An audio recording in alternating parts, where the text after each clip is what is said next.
And niggas do think he being funny with that Up the Hill song too.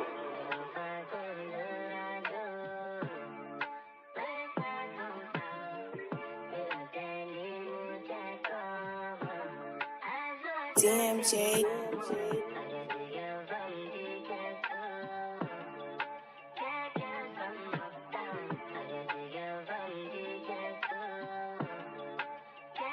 I love you, Cinco. I'm strapping it up with the plug. There's so many ways to get money. I'm cutting shit off, I don't trust. As soon as I peace, I'm funny. I'm smiling, but the shit ain't safe. When I'm with the headhunters, I'm really from back in the day. You gas shit, ain't gonna. I'm really from back in the day. You gas shit, ain't gonna. These niggas on the way. Put his ass up with his brothers. These niggas ain't acting insane. Since I got some little money, what you wanna? Get a gunner, I supply it all. Now you wanna know the tax, bitch better drop them drives. Now you wanna know the tax, let my shit play in car. Niggas talking high, nigga must see better this. I'ma see better this. Wish you done forgot, I can't have niggas come get you. Nigga, you's a bitch, I'ma come get you myself.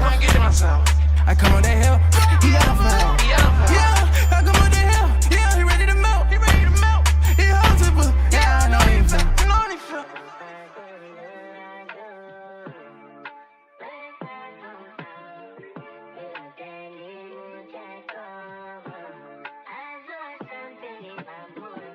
I'm strapping it up with the plug. There's so many ways to get money. I'm cutting shit off, I don't trust. As soon as I peace, I'm funny. I'm smiling, but the shit ain't safe. When I'm with the headhunters, I'm really from back in the day. You gas shit, ain't gonna. I'm really from back in the day. You gas shit, ain't gonna. I never push a bitch away. I tell a bitch that I don't wanna. And nigga acting like he say. Then 40 put his ass under. But you wanna get a gunner. I supply it all. Say you don't like little talks, but you still playing this song. Run around the back, ready to take a bitch off. Pussy niggas talking spice, we gon' push up on it. Hit a one die by the dice, yeah, I was spinning the room. We gon' see what it is. We gon' see what it is. We gon' see what it is. You was not with homicide, why you tryna see about the issue? You was not behind my side, why you ain't get with the issues? You was not behind my side, baby, but stay on it. You know behind my side, bitch, stay with it.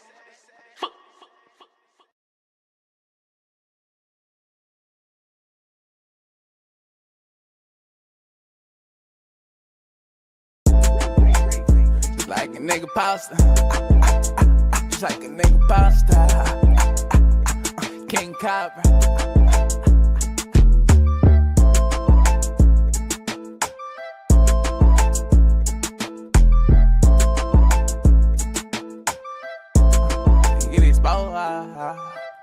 Fuck niggas get exposed. Niggas get your bankroll up, these nigga hoes. You but never with this shit, ask me how I know. Any nigga can get this shit, I'm gon' let it blow. All these hoes toe up, knocking at my door like Jehovah. Waiting for the go like a soldier.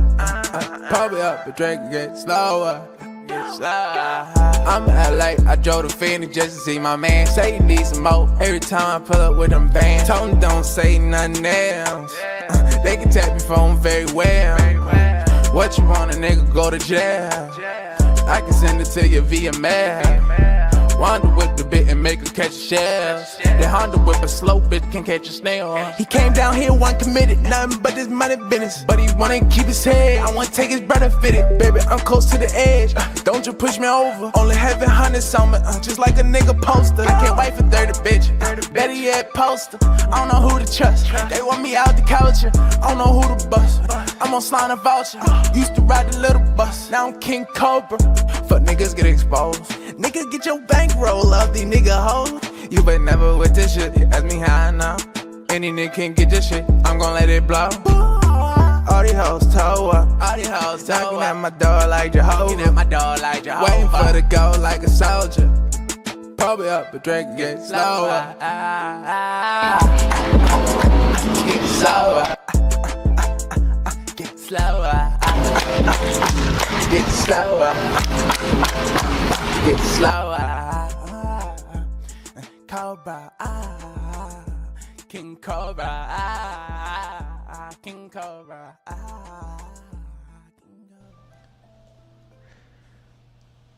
All right, man. Welcome to the stream. Welcome to the stream. Back with another one, man. Was having some slight technical difficulties, but I'm pretty sure we are rocking and rolling. I'm pretty sure everything is good. Oh, let me just go make sure this is mute so there's no echo. Oh, I was about to say. All right, YouTube is good.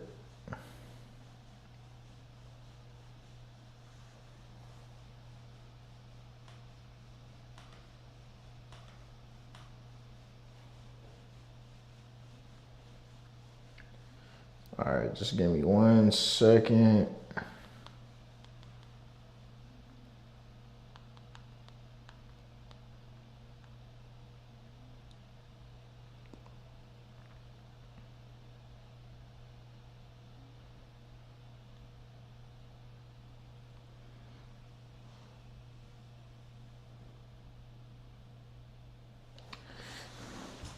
All right.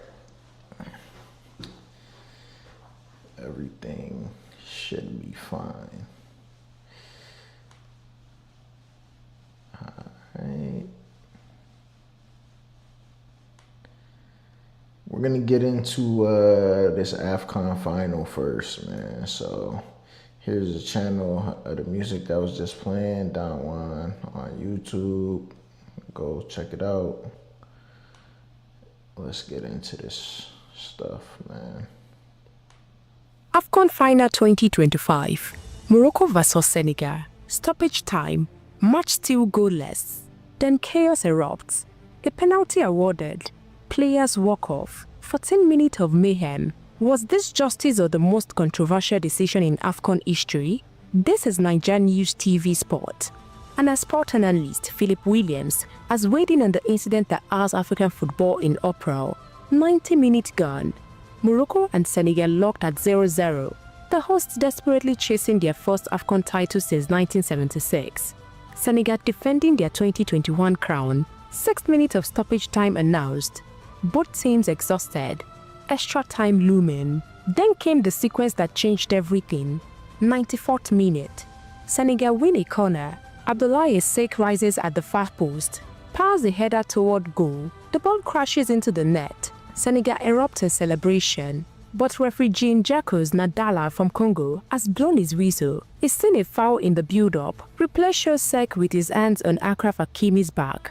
Hakimi goes down. Here's the problem.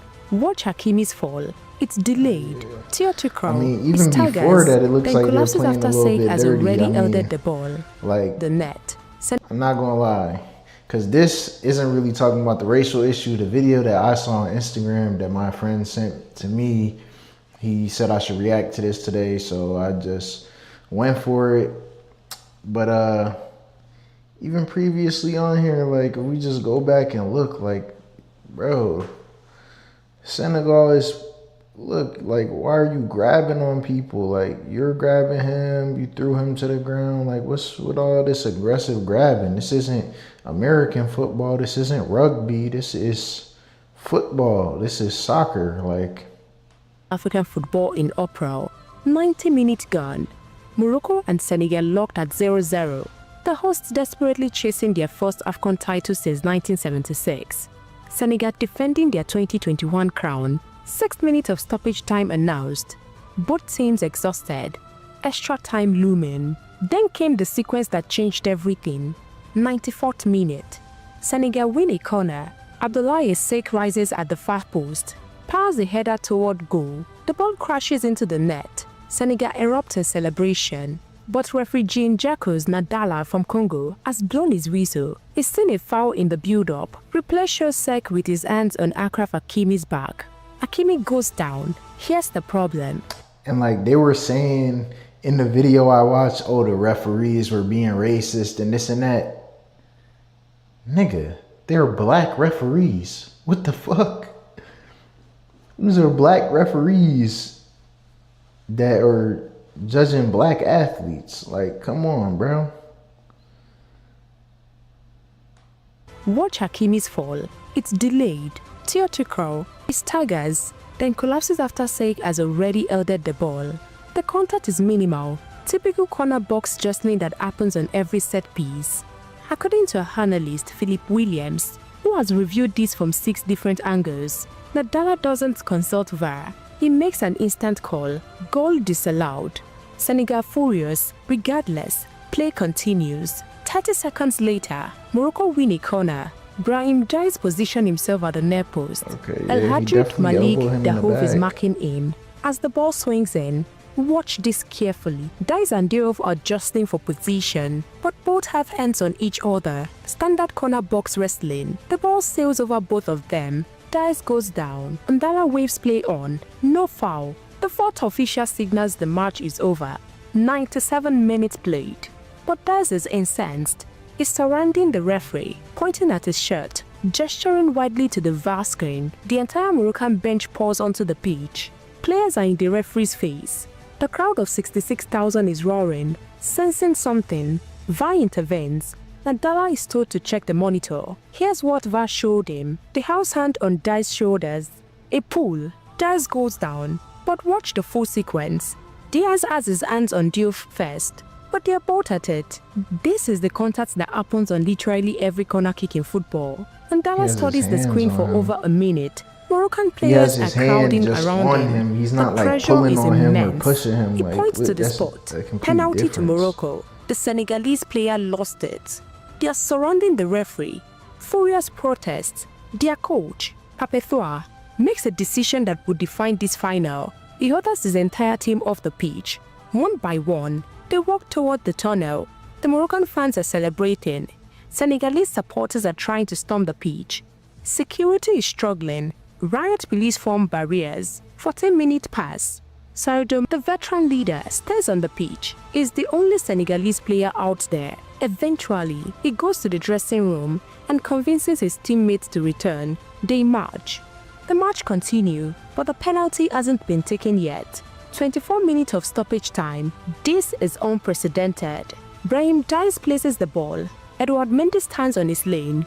Mendy has been Okay, so the coach made all of them go to the locker room over a call that, I mean, from my eyes, looks valid. Like, if the dude's arm was on him, like you're boxing somebody out in basketball, I mean, that's completely different. It's not like he's backing up or actually like boxing him out. He's not like pushing him back. His arm, if his arm is just stretched out and the other dude can't get past, that's completely different than grabbing somebody by the shoulder and ripping them down to the ground.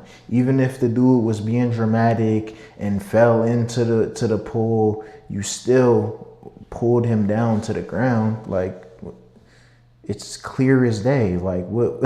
Even this person reporting on this is, I don't know. It sounds like they're just being biased. Like, dude, he literally just grabbed him. It's a penalty. No matter which way you look at it, it's a penalty. Coughing up the penalty spot. Getting booked for it. Doing everything to unsettle Diaz. Diaz has had 20 minutes to think about this kick. The pressure is suffocating. He steps up, slows his run, and attempts at a pin Nka. A chip down the middle. Mendy doesn't dive. He stands still and catches it. Catches it like a training ground pass. The most important penalty in Moroccan football history, and Diaz has gifted it to the goalkeeper. The stadium is stunned. Silence. Then Senegalese celebrations. The match goes to extra time. 4 minutes into extra time, Pape Gueye receives the ball 25 yards out. He opens up his body and unleashes an absolute rock into the top corner. Unstoppable. Senegal lead 1-0. Morocco throw everything. Oh, and I didn't even just mention, like, the coach led these people off to the locker room and a senior veteran player had to go get everybody back on the field. Like, what the fuck is their coach doing? What type of coach is this? So if you don't get your penalty, you're just gonna forfeit the game right there. If that player did not get these people back on the field, this game would have been forfeited and they would have lost, and they would have just gave the match to Morocco. Forward, they can't find an equalizer. Final whistle. Senegal AFCON champions for the second time, but nobody is talking about the goal. Everyone is talking about the referee. Philip Williams is clear on this. That penalty decision was a disgrace. If that's a foul, then every corner kick in football should result in a penalty. Players are grabbing, pulling, jostling on every single set piece. That's the game. As sport analysts point out what Ndala did differently in those two incidents. Senegal's call from a corner. He sees a foul on Acme without VAR. Minimal contact, but it blows immediately. No second look. Morocco appeal for a penalty. He waves play on initially. Then VAR tells him to check. Under pressure from the entire Moroccan team and 66,000 screaming fans, he awards it. Bro, that wasn't minimal contact. He grabbed him. It's not minimal contact when you grab somebody in a sport where you're supposed to use your feet and not be grabbing people. And they won anyways. Like, I don't know what all the bitching is about. The inconsistency is staggering. And where's the protection for referees from this kind of pressure? The Moroccan bench swarmed him. Players surrounded him. That should never influence a decision, but it clearly did. Jean-Jacques Ndala is an experienced referee, but in this moment, in this crowd run, he crumbled. And where's the protection for referees from this kind of pressure? The Moroccan bench swarmed him. Players surrounded him. That should never influence a decision, but it clearly did. Players are right here fighting with each other. The Moroccan players are fighting with the Senegalese players. And the ref just came from all the way back here. How the fuck is he getting swarmed by Moroccan players and that's influencing his decision when he's surrounded by the whole team from Senegal? Like, what the fuck are you talking about, bro? Ndala should never influence a decision, but it clearly did. Jean-Jacques protection like for referees what, from bro? this kind of pressure. Let me even try and go before. Those two incidents. Senegal's call from a corner. He sees a foul on Acme without VAR. Minimal contact, but it blows immediately. No second look. Morocco appeal for a penalty. He waves play on initially. Then VAR tells him to check. Under pressure from the entire Moroccan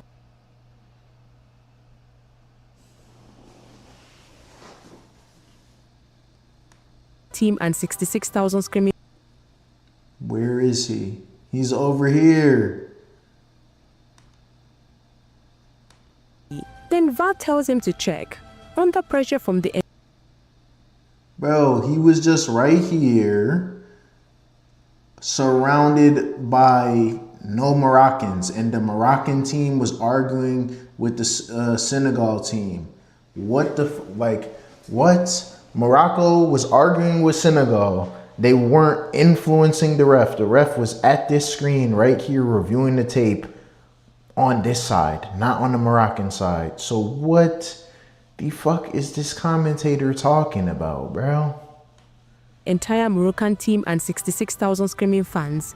He awards it. The inconsistency is staggering. And where's the protection for referees from this kind of pressure? Bro, what protection? The Moroccan bench swarmed him. Players surrounded him. And then bro, no player is surrounding him.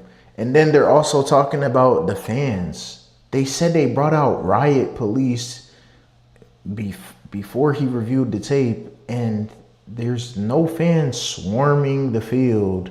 Nobody's getting past any police or barrier or security. So what does he have to be scared of? That should never... And then, like, oh, I guess maybe they're in Morocco or something, or it's majority Moroccans in the stadium. That's why they're saying the fans swarming. But, like, bro, even regardless, I don't see that as being the reality. Influence a decision, but it clearly did. Jean-Jacques Ndala is an experienced referee, but in this moment, in this crowd run, he crumbled. Morocco's coach Walid Regrangui called the match shameful for Africa. He blamed Senegal for walking off, but his players mobbed the referee to get that penalty. Both players played their part in the chaos. Senegal champions, but this victory is tainted by... They didn't mob the ref because the ref wasn't anywhere near them. Like, what?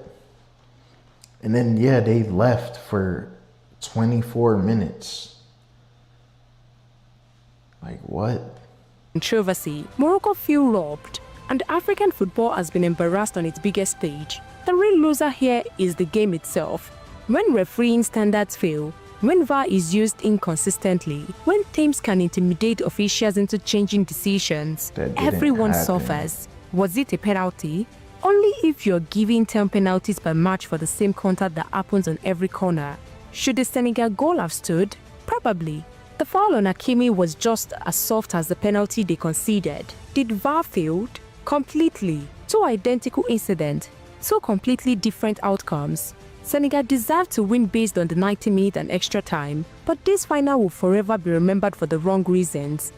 Yeah, like what? Some Moroccan players started saying something to him after he was already walking back onto the field, and he completely ignored them and made his decision.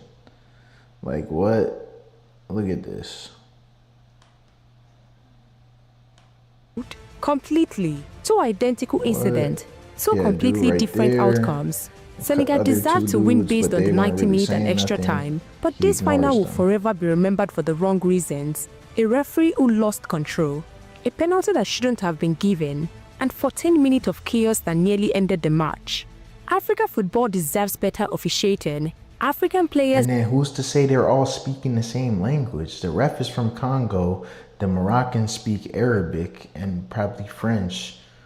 Who's to say the people that are in Congo are speaking the same exact language as them, bro? I mean, some people from there might speak French as well. I'm not 100% sure, but who's to say they're speaking the same language? Who's to say the ref even understands anything they're saying? Deserve consistency, and African fans deserve finals that are decided by quality, not by controversy. This is Nigeria News TV Sports, with analysis from our sport analyst, Philip Williams. Real analysis, no filter. Subscribe for more breakdowns like this. Was it a... It was a shitty breakdown. We're not subscribing. Wow. Wow. How Wow. long is Wow. this? I don't think I've ever watched a final with that much drama, that much controversy, that much tension, ever. Yeah, what a crazy game of football.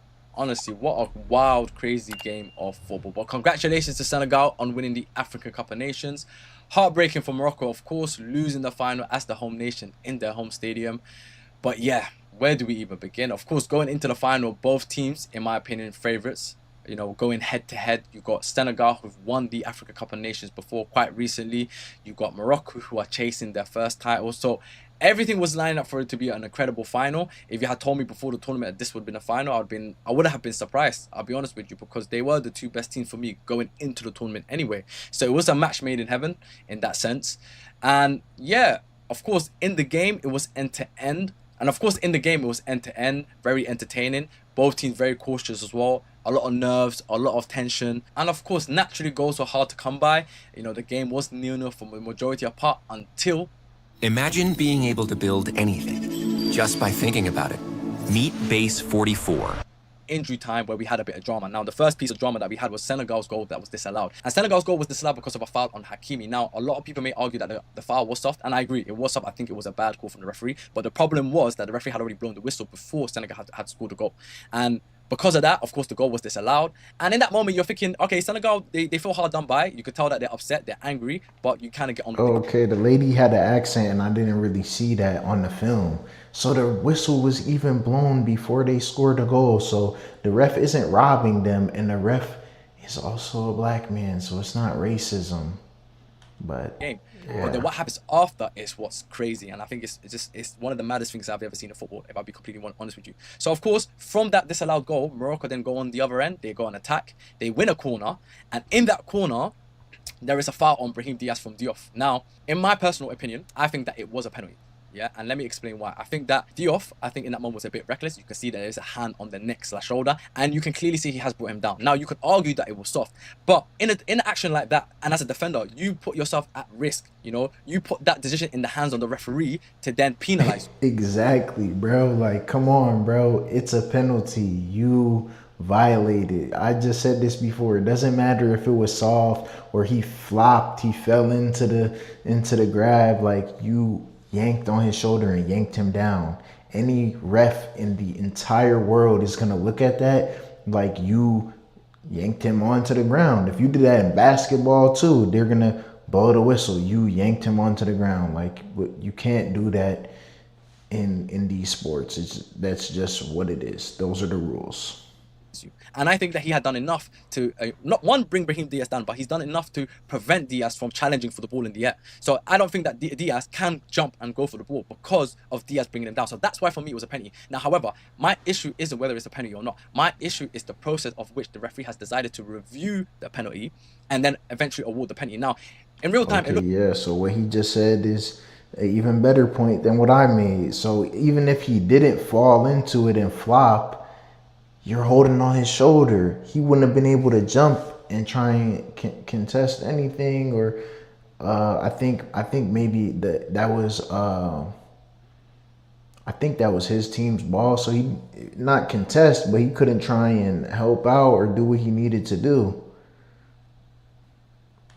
Looked like the referee wasn't going to give a penalty.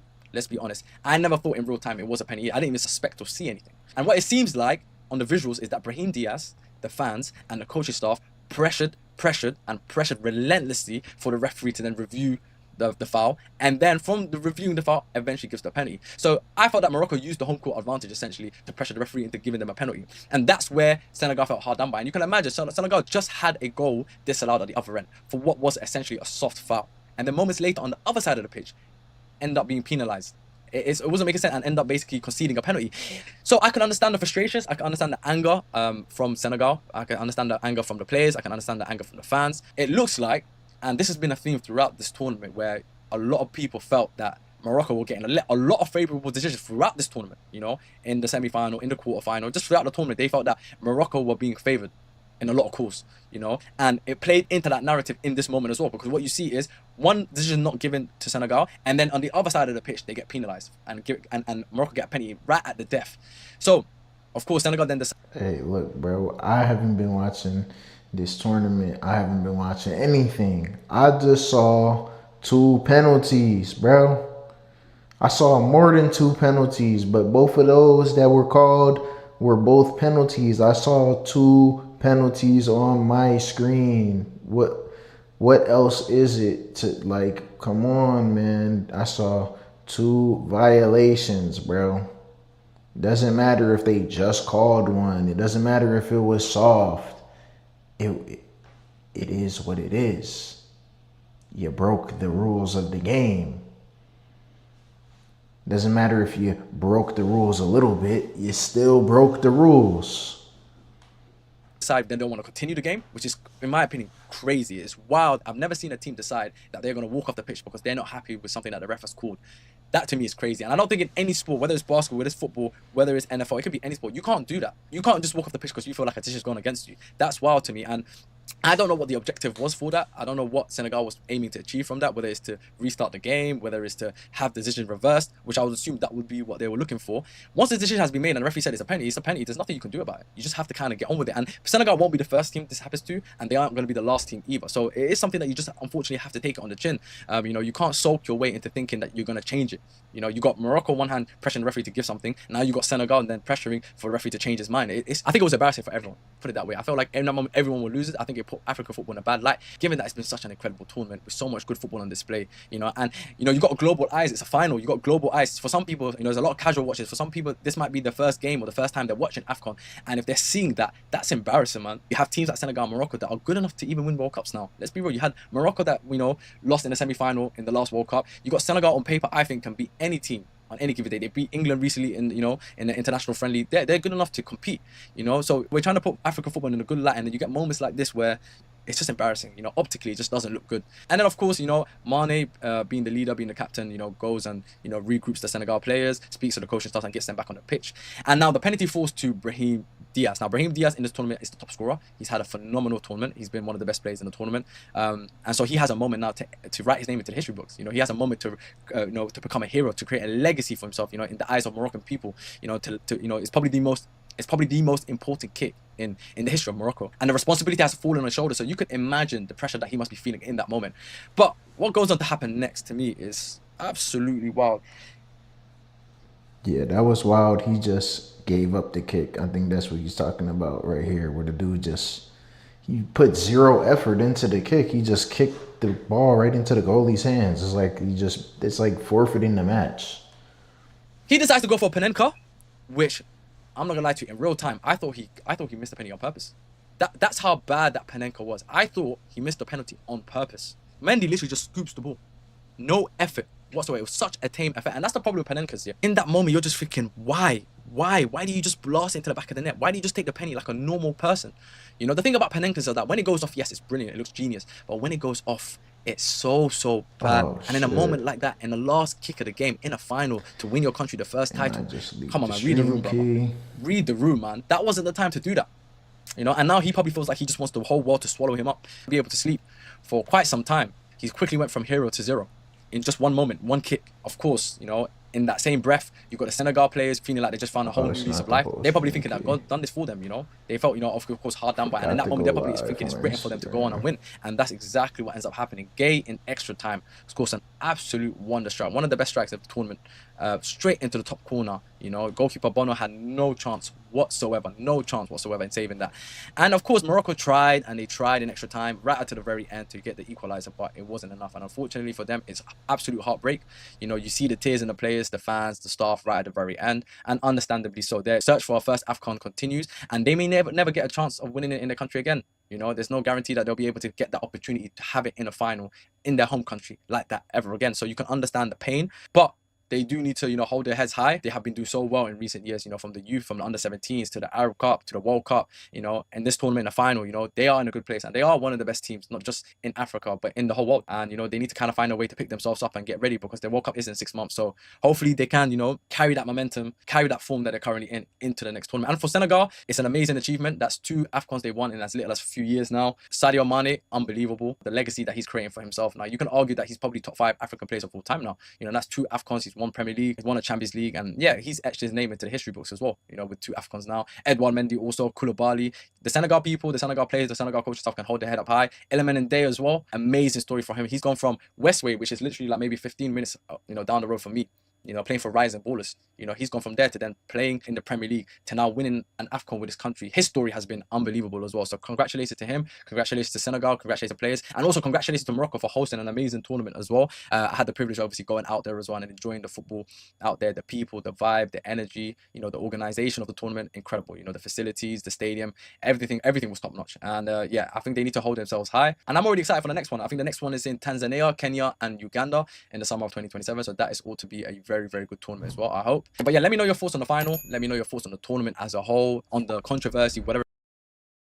All right, man. So yeah, that's that. Had somebody listen to somebody else break it down that actually knows what they're talking about. If you didn't know, I don't watch sports. I haven't watched sports in like 15 years, maybe more or less 15 years. Yeah.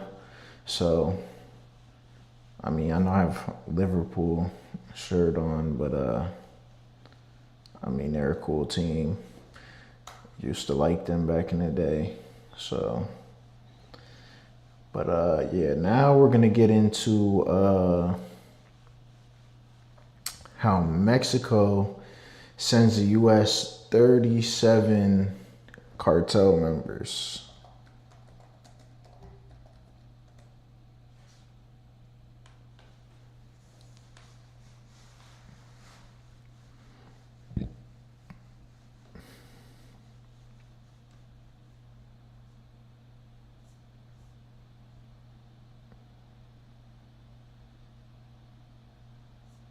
Okay, we could watch this one, I guess.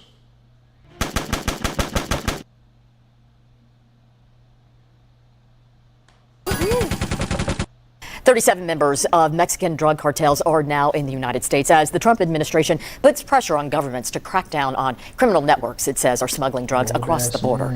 Mexican authorities handed over important figures from the most infamous cartels, who all have pending cases here in the U.S. Valeria Leon is covering the story from Mexico City. On the first anniversary of President Trump's second term, Mexico announced the transfer of 37 inmates to the United States. This is the third operation of its kind in just 1 year, something unprecedented in the relationship between the two countries. In total, Mexico has now sent 92 high-risk criminals across the border. This latest transfer began at El Altiplano, one of Mexico's highest security prisons. 7 military aircraft flew the inmates into U.S. territory, sending them to 6 cities: San Diego, San Antonio, Antonio, Washington, D.C., Houston, New York, and Pennsylvania. According to a post on X by Mexico's Secretary of Public Security, Omar Garcia Harfuch, these 37 inmates were operators within major criminal organizations and were considered a real threat to national security. The government emphasized that the operation respected Mexico's sovereignty and was carried out under the agreement that death penalty would not be considered. The request for their transfer came from the U.S. Department of Justice, but this wasn't the first time. Back in August, Mexico sent another 26 inmates to the U.S., a group that included figures like Juan Carlos Felix, the son-in-law of Sinaloa cartel co-founder Ismael El Mayo Zambada, and Servando Gómez Latuta, a well-known leader of Los Caballeros Templarios. That August operation had been preceded by the first transfer, carried out early in February, when Mexico handed over Rafael Caro Quintero, one of the most wanted fugitives in the United States since 1985, after the kidnapping and murder of DEA agent Kiki Camarena. And here's the key point. None of these three historic transfers were formal extraditions. Mexico insists they're not extraditions at all, but rather transfers carried out under a cooperation framework between both countries. Valeria Leon, CNN, Mexico City. And among those transferred was Maria del Rosario Navarro Sanchez, the first Mexican citizen to face charges in the U.S. for providing support to a terrorist organization. She's accused of conspiring with a cartel.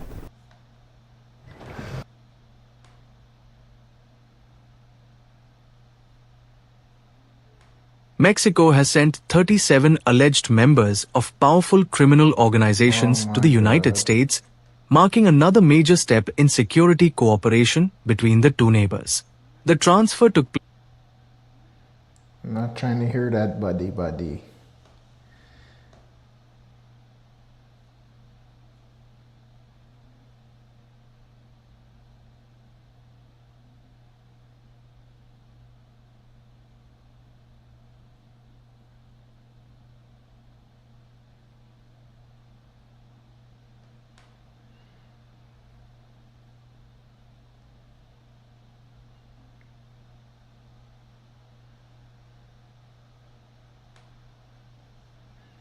So this is what I'm looking for.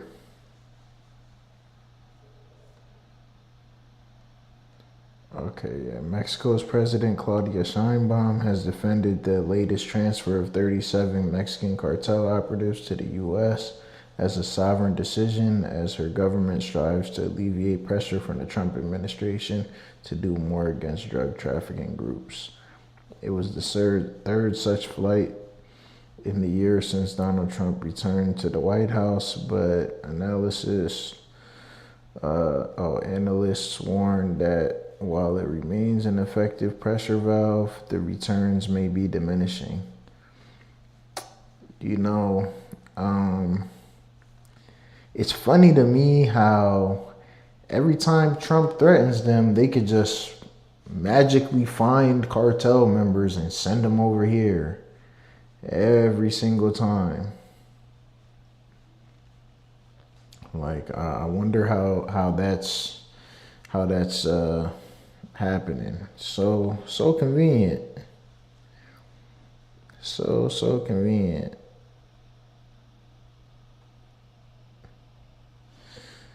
But yeah, Mexico is, I don't know, man, very dangerous place. Dangerous game to play, man. What is it again? Man. Okay.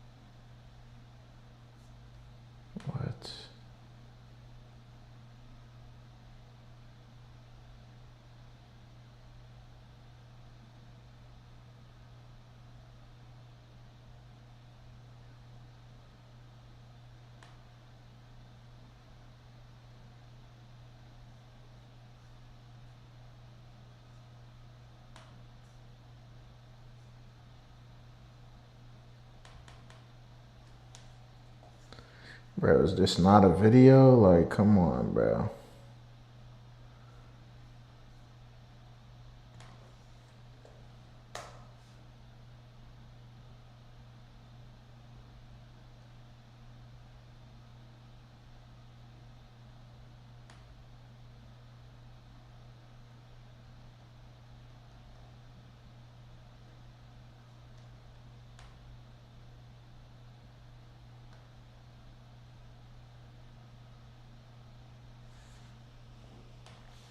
Okay, so I guess they're not going to report this. Like, I mean, have a video reporting on this. Like, come on, bro. Bro, the New York Post is worse than anything I've been on. What is with all of these ads?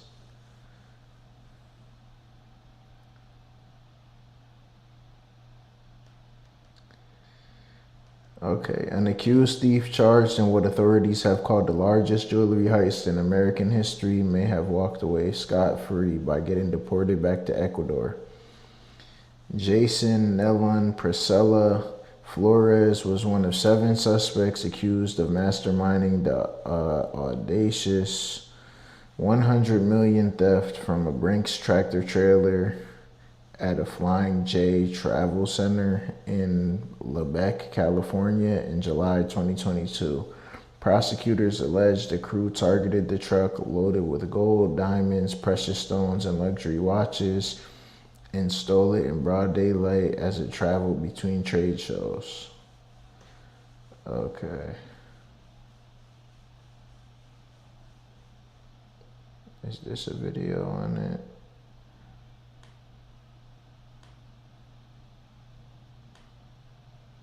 Okay, no. The thieves allegedly followed the truck for 300 miles from Northern California to a rest stop north of Los Angeles, according to the indictment against them. Flores was released on bail in August, and he was taken into custody by federal immigration officers. He faced up to 15 years in federal prison if convicted at trial. He had pleaded not guilty. But in a stunning twist, straight out of a crime drama, he instead opted to be deported in late December while still in ICE custody, a choice that effectively wiped out the case against him. His lawyer, John D. Robertson, reportedly only learned of the deportation in early January and then filed a motion asking the judge to dismiss the indictment. In a January 15th motion, Robertson argued that the government chose to forego his criminal prosecution. Like, yeah, bro, what the fuck is this? But federal prosecutors were blindsided in court filings. Assistant U.S. Attorney Kevin Butler and Jenna Maccabee said they had no clue Flores was being ejected from the country while their case against him was pending, and accused him of essentially waiving his rights to a trial to escape serious charges. They argued that the criminal case should not simply vanish just because Flores had left American soil. When a defendant in a major federal theft case leaves the country before trial, victims are left without answers, without a verdict, and without closure. Attorney Jerry Kroll, who is representing some of the jewelers whose merchandise was stolen, told the Los Angeles Times, "For our clients, jewelers who lost their life's work, this outcome exposes a gap in the system that deserves transparency," Kroll added. Flores could potentially be charged again if he ever returns to the U.S. Robertson did not respond to a request for comment. Yeah, like, this is very poor work by the government, because how the fuck do you let this happen? He is supposed to go to trial, and then if he loses, then he serves his sentence and then gets deported. Not, oh yeah, we're just gonna deport you even though you have a pending trial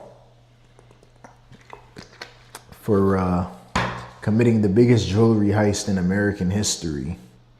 Yeah, we're just gonna let you go. And then I don't understand how we can't have some agency go grab him. Like, that operation in Venezuela was a law enforcement operation, right?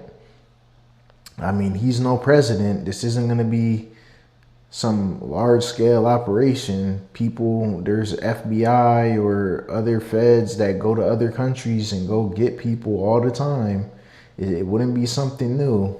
You could easily go get him. He's still charged with these things. He still is supposed to go to trial.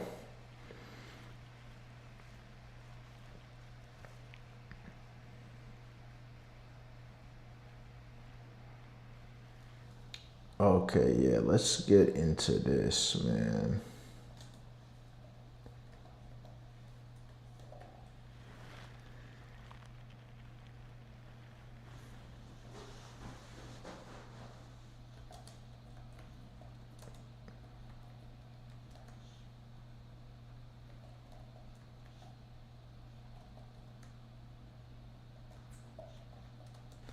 It was major, what? Oh my God.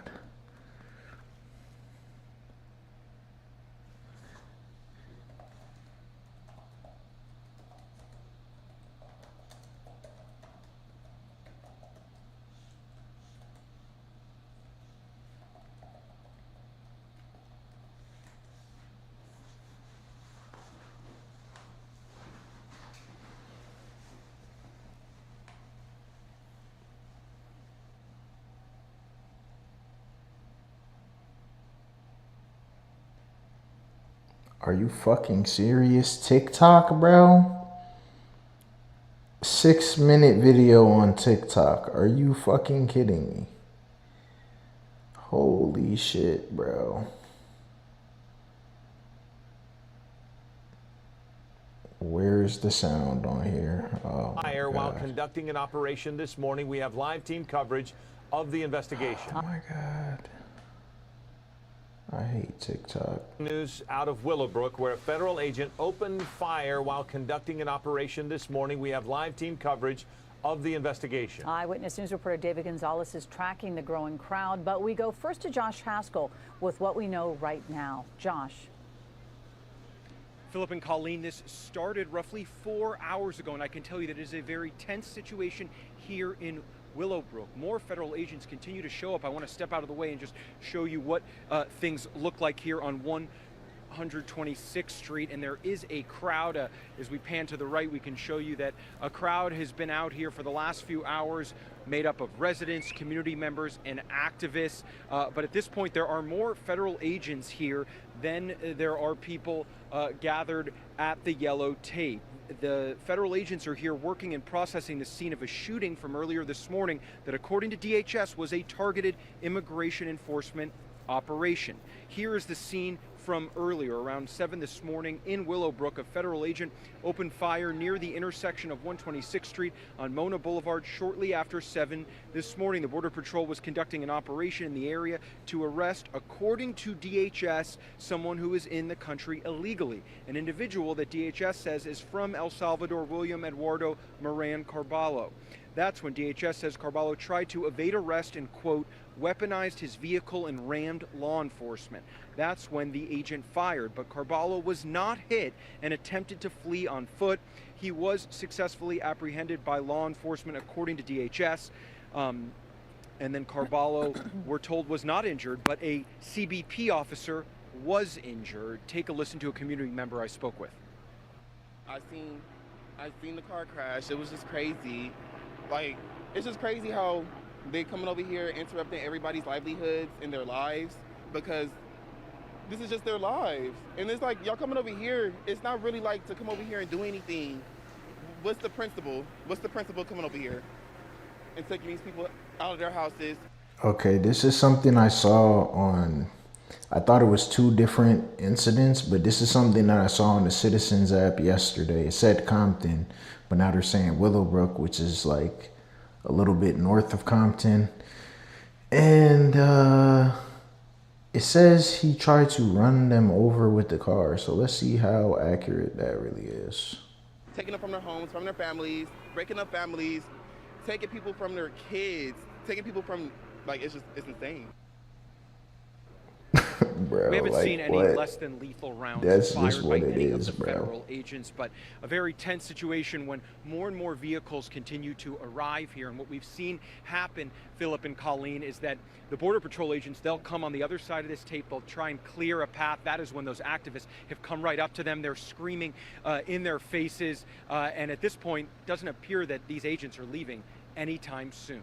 Live in Willowbrook, Josh Haskell, ABC 7 Eyewitness News. All right, we're touching on that right now. With federal agents on the scene, the shooting attracted a lot of attention from concerned citizens. Eyewitness News reporter David Gonzalez continues our team coverage. David, you were the first on the scene this morning. We streamed it live at 8 a.m. when this was all just first developing.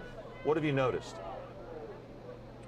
Hey, good morning. Yeah, I was the very first reporter here on the scene as the story developed. I arrived around 7:45, and there were just a handful of people out here who were out here trying to gather information. Many of them were taking their kids to school, but now you just see this massive crowd of people out here. Right now, the media got pushed back. LA County Sheriff's officials told us that they were pushing everyone back at the request of federal agents. That made people here on the ground very angry, yelling at the Sheriff's Department, asking them why they were doing the job of federal agents, why they were pushing everyone back. But we moved back, but these these people on the ground did not. They're standing their ground. Many of them are upset at the standing their ground. They have no grounds to be there. They're not standing their ground. They are just over there causing a commotion and getting in the way of law enforcement doing their job, bro. They're not standing their ground. Like, what the fuck are you talking about, bro? Of federal agents here, and from our vantage point, I've seen federal agents from the U.S. Marshal's Office, the FBI, Border Patrol, HSI, and also ATF, all on the scene here trying to gather information as they piece together what happened. But one thing that I'm hearing from people here on the ground is that people in this community are afraid. They're afraid of these agents. It's not the first time they've seen them. They say that when they've seen them operate in their neighborhoods, it's something that they do very fast. They're in and out within a few minutes. So seeing them here now for a few hours, they are terrified about what's happened. We talked to some local people who use social media to get the word out, some local streamers and TikTokers, and they say that they're the ones that are the voices for the people that are afraid to come outside. We talked to one of them, and this is what they had to say. I mean, bro, if they're scared to come outside, obviously they're here illegally. Like, what the fuck, bro? Like, you can't just be sitting here acting like, yeah, we have our citizens scared to come outside. Like, no, we have citizens that are of a foreign nation that are scared to come outside and get sent back to their foreign nation where they're from. Like, come on, bro. But the federal ones, they like to come and go. They like to actually move quick. So the fact that they're here and this incident happened, I think honestly they came to the wrong city. There's a lot of us that are against what's going on. But yes, they are around our cities, and I think there's a lot of us out here like myself that are supporting the community, being an extra set of eyes for them. And yeah, so that's why we're here. We're filming, we're bringing everything that, you know, the truth of like what's going on, because there's a lot of people that are scared to come out and see what's going on. How are you saying the truth if you don't even know what's going on and you're just screaming in their face to leave and leave people alone? You have no idea what the truth is. You have no idea what happened. And one thing that I do notice from a lot of people out here is people just have their phones out. Everyone wants to document what exactly is taking place. They don't want anything to be misrepresented. They don't want misinformation out there. And they say that they're doing their part by doing this. They're being local advocates. They're being community members who care about this community. And right now they're very, very upset that law enforcement, a big federal law enforcement presence, has been here for several hours now, but I can tell you that Mona Boulevard is shut down. There was just too many people stopping, creating traffic jam and commotion here in this area. So right now I can warn you that Mona Boulevard is shut down at the moment as this investigation continues. But I can tell you that these advocates and community members are being asked to move back to kind of clear the scene, but they are not moving right now. Reporting live from Willowbrook, David Gonzalez, ABC 7 Eyewitness News. Okay, David, thank you very much. And as we take a live look from Air 7, we actually were able to hear before the show started as officers were asking them to move back, and that's when everything, the tension, you could just almost feel it in the bullhorn as he was telling them to move back, how it just began to get more and more tense. So we're going to stay on top of this breaking news. We'll bring you any updates on the air, online, and on the free ABC 7 Los Angeles app.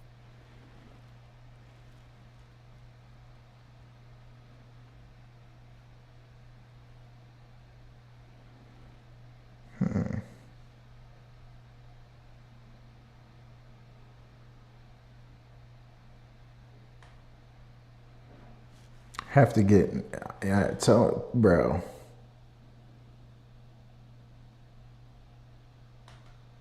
Yeah, bro. Been injured in California. The incident unfolded in the South LA city of Compton. Officers were taking part in a targeted operation. Why am I getting the real information from an Australian news channel? Oh my God. In California. The incident unfolded in the South LA city of Compton. Officers were taking part in a targeted operation allegedly attempting to arrest a man described as a violent criminal from El Salvador. The US Department of Homeland Security claims the suspect, quote, weaponized his vehicle in an attempt to flee. Yeah, why did I have to go to Australian media to find that? Like that, and that's what was on the Citizen app, and I can't find it. I don't even see it on there anymore. I can double check. We'll see. Okay, yes, it's there. It's there. Shots fired. Officer injured after suspect rams agents during DHS operation. So yeah, bro, like, this is somebody who is a gang member. They just said he's a violent criminal. He's a gang member, bro. It's LA. He is a violent gang member who has a criminal past, has a criminal record. That's likely how they knew how to find him and why they had to come in the way they came, because he is a danger and potentially had a firearm on him that he's willing to use. And then he used his car to try and run people over. I think he might have actually, yeah, officer injured after suspects ram agents during DHS operation. So he drove and ran over somebody. So I don't understand why the American media isn't reporting this type of shit, bro. This is what makes things worse. This is what stirs the pot. This is what makes all of these liberals feel super validated in their point. They're just like, oh yeah, they're apprehending someone and he fled and shots were fired when he fled, but they're not going into detail. Like, what the fuck is this, bro? Am I mistaken? Did they mention it in the beginning and I didn't hear them? Out of Willowbrook, where a federal agent opened fire while conducting an operation this morning. We have live team coverage of the investigation. Eyewitness News reporter David Gonzalez. Yeah, like, bro, he just said he opened fire while conducting an operation. Like, what? Josh. Philip and Colleen, this started roughly 4 hours ago, and I can tell you that it is a very tense situation here in Willowbrook. More federal agents continue to show up. I want to step out of the way and just show you what things look like here on 120. And this might be backwards, but what does that say right there? 9 hours ago. What does it say on the screen right here? 9 hours ago. So this is roughly the same time. This is a Citizen app. This is self-reported by citizens, or probably a few people that are on the app that are like moderators or something like that. But yeah, bro, I don't understand how they have a more accurate description of what's going on than ABC. 6th Street, and there is a crowd. As we pan to the right, we can show you that a crowd has been out here for the last few hours, made up of residents, community members, and activists. But at this point, there are more federal agents here than there are people gathered at the yellow tape. The federal agents are here working and processing the scene of a shooting from earlier this morning that, according to DHS, was a targeted immigration enforcement operation. Here is the scene from earlier. Around 7 this morning in Willowbrook, a federal agent opened fire near the intersection of 126th Street on Mona Boulevard shortly after 7 this morning. The Border Patrol was conducting an operation in the area to arrest, according to DHS, someone who is in the country illegally. An individual that DHS said. And then do you see how like pussy they are? According to DHS, someone that was here in the country illegally. Like what, bro? Is from El Salvador, William Eduardo Moran Carballo. That's when DHS says Carballo tried to evade arrest and, quote, weaponized his vehicle and rammed law enforcement. That's okay, when so they said it. fired, I just didn't hear it the was first not time. hit and attempted to flee on foot. He was Salvador William Eduardo Moran Carballo, someone who is in the country illegally. I'm trying to get his An name. individual that DHS says is from El Salvador, William Eduardo Moran. William Eduardo.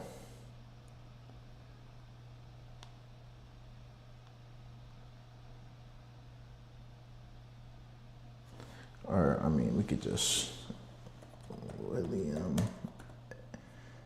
Eduardo.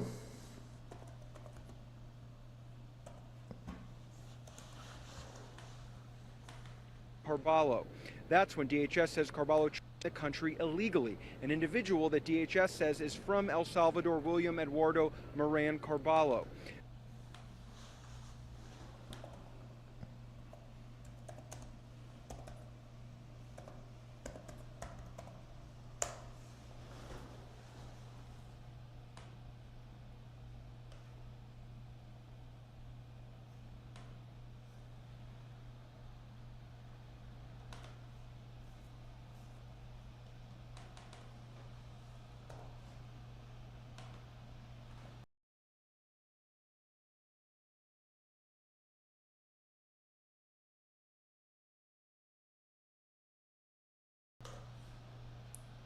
I accidentally pressed my mute button.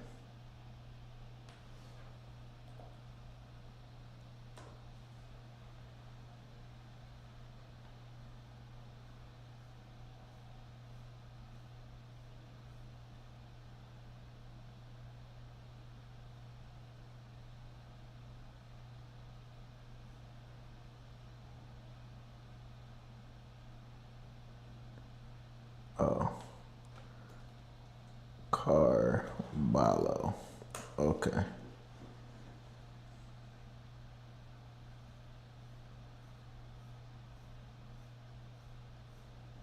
No picture? We're gonna find him, bro. We're gonna find him, bro, because I guarantee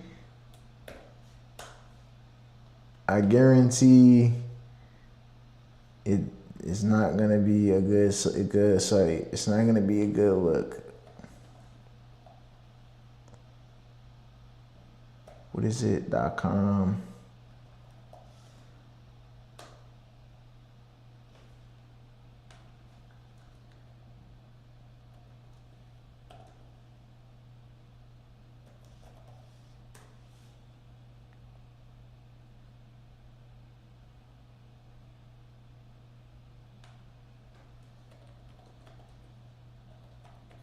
.org.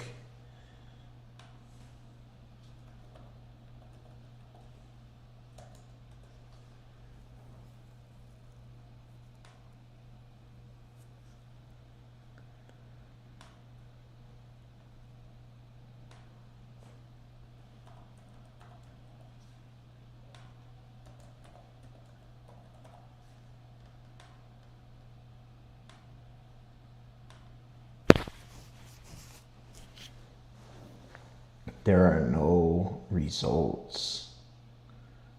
What? Come on, bro.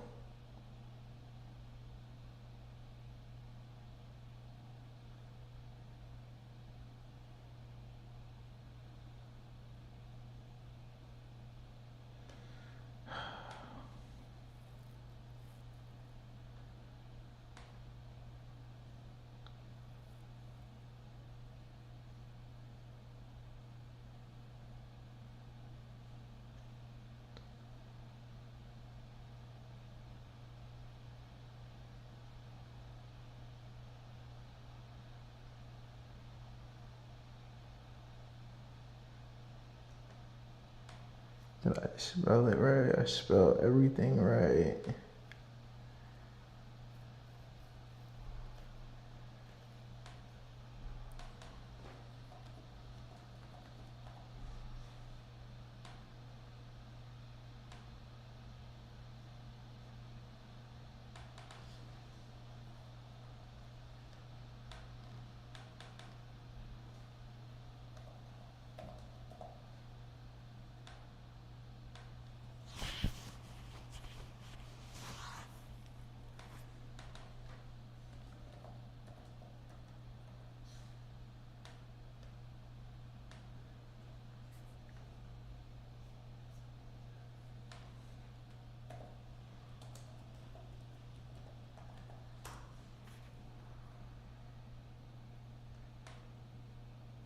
Like, bro, what? How does nobody have this yet?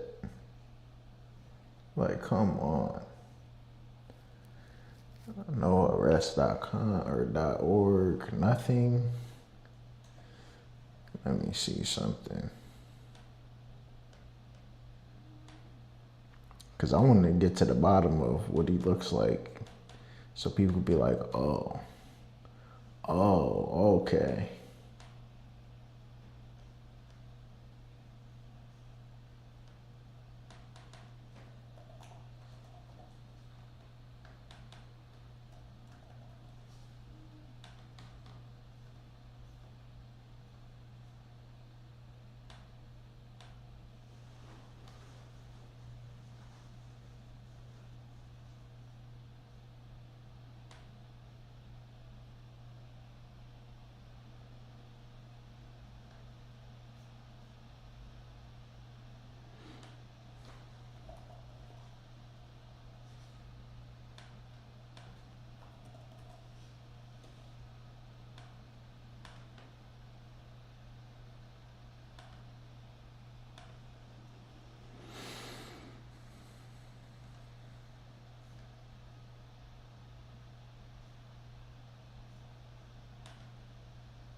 Bro, when the fuck did this shit come out, bro? Like,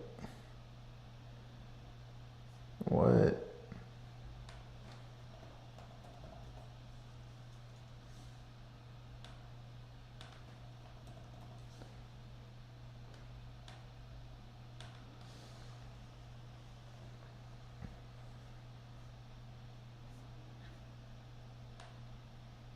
Like, how, like, what? How does this shit work on arrest.org? Because I'm searching shit I know. I'm searching shit I know and am not getting any hits.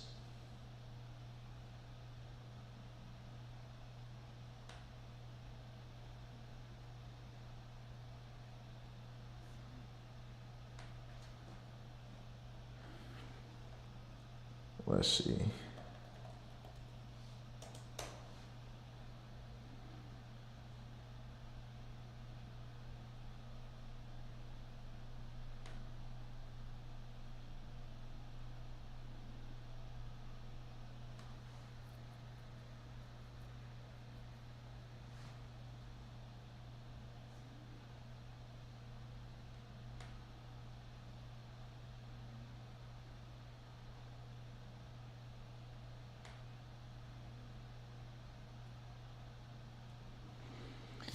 FBI.gov.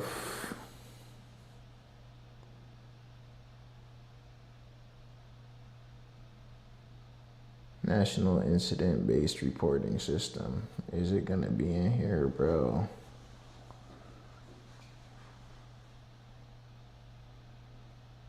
Can you even search on here? No, this is just information.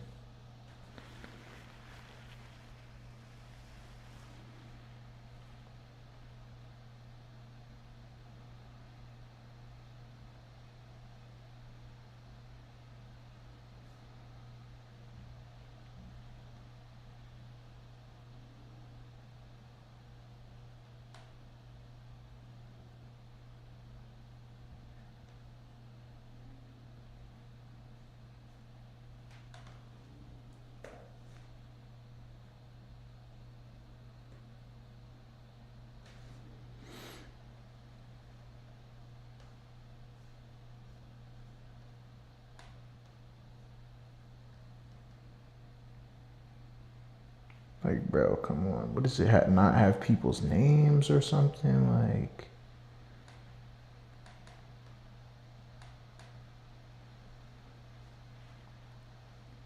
no, it doesn't have any names. This is a database of all crimes, all arrests from 2020 to present. And, like, look at this. I don't see any names, though.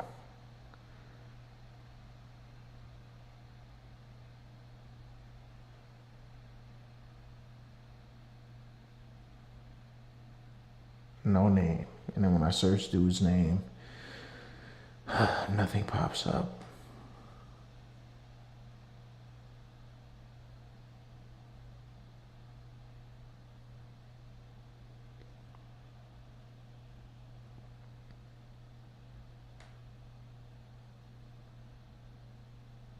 They're gonna try and make me pay for this, and it's not gonna show a picture.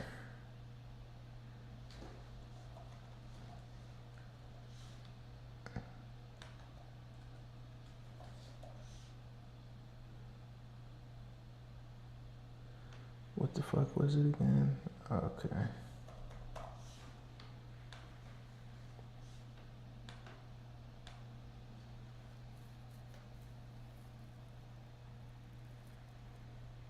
Sure, whatever.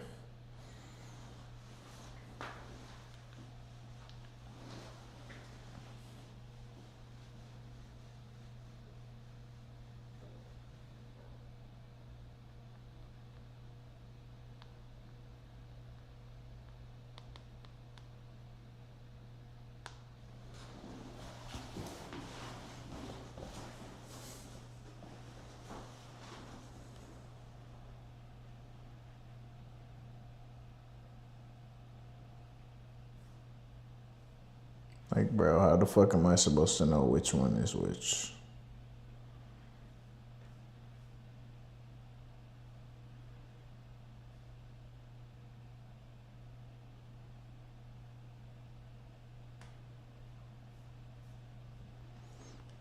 Yeah, that shit probably doesn't have any picture.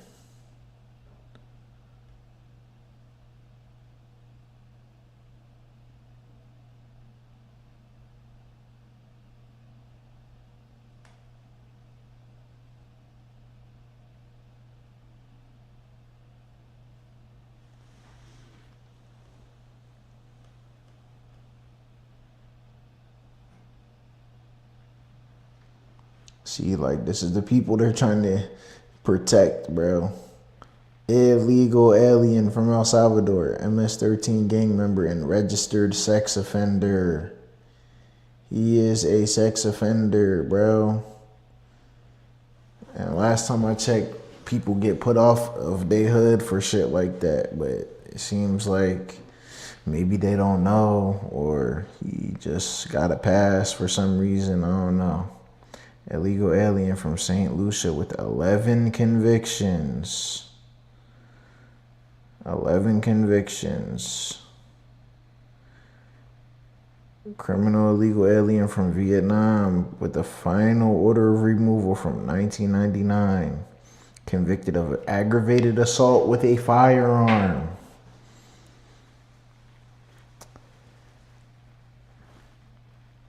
Cruelty towards a child. What is this? A Somali convict 3 counts of stolen vehicle, receiving a stolen vehicle, larceny, and obstructing police. Where's this dude from? From Laos. Vehicle theft, possession of burglary tools, concealed weapon in a vehicle, and receiving stolen property. Dude from Cuba. Convicted of assault, possession of meth, theft, and burglary, and previous charges for neglect or endangerment of a child and driving under the influence. Come on, bro. These are the people you're trying to protect out here, man. These are the people you're trying to protect.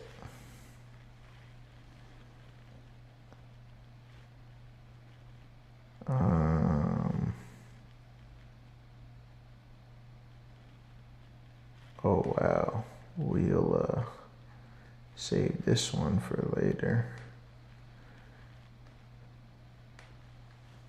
Let's see, can I search his name? Can I just search the guy's name, bro?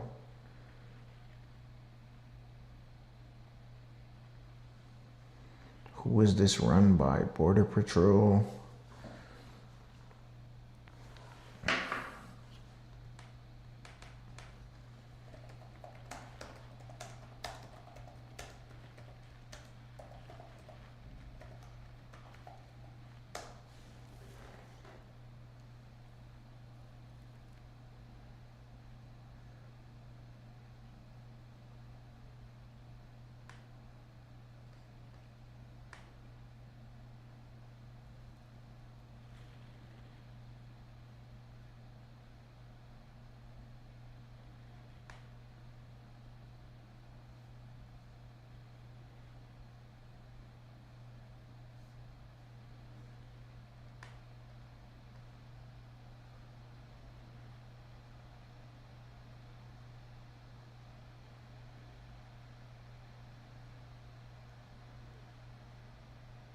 Bro, I just want to find this dude. Like, is it really that fucking hard?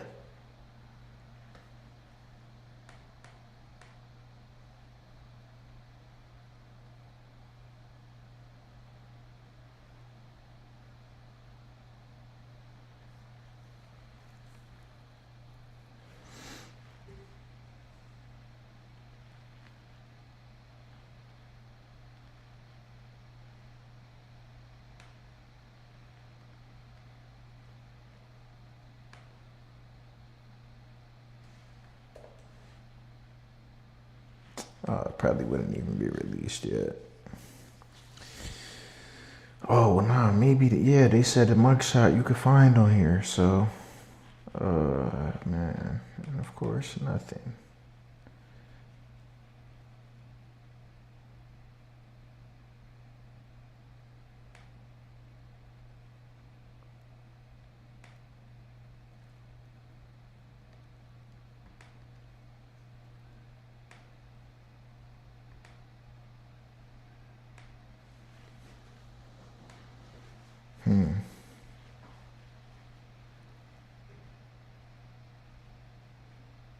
Criminal sexual conduct, 4th degree with the victim of 13 to 15, bro.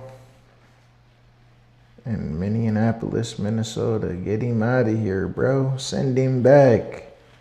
Aggravated assault, non-family weapon, aggravated assault, weapon, threat, terroristic state, offenses.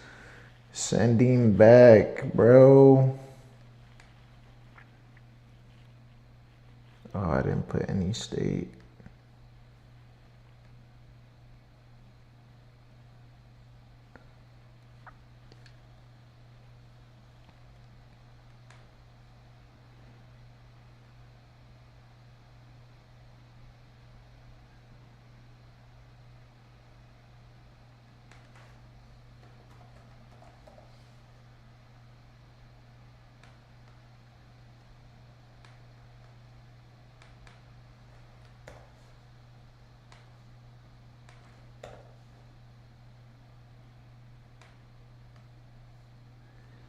Country of birth was El Salvador.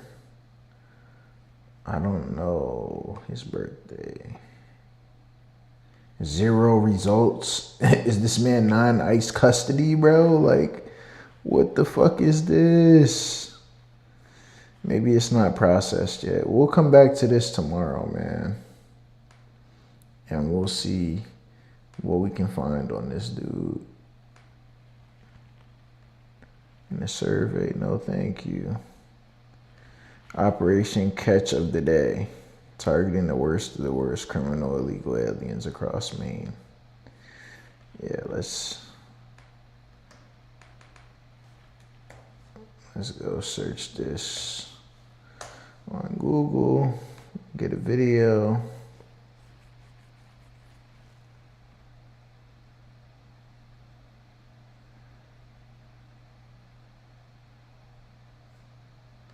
Okay, we could see what's up with this. Can somebody?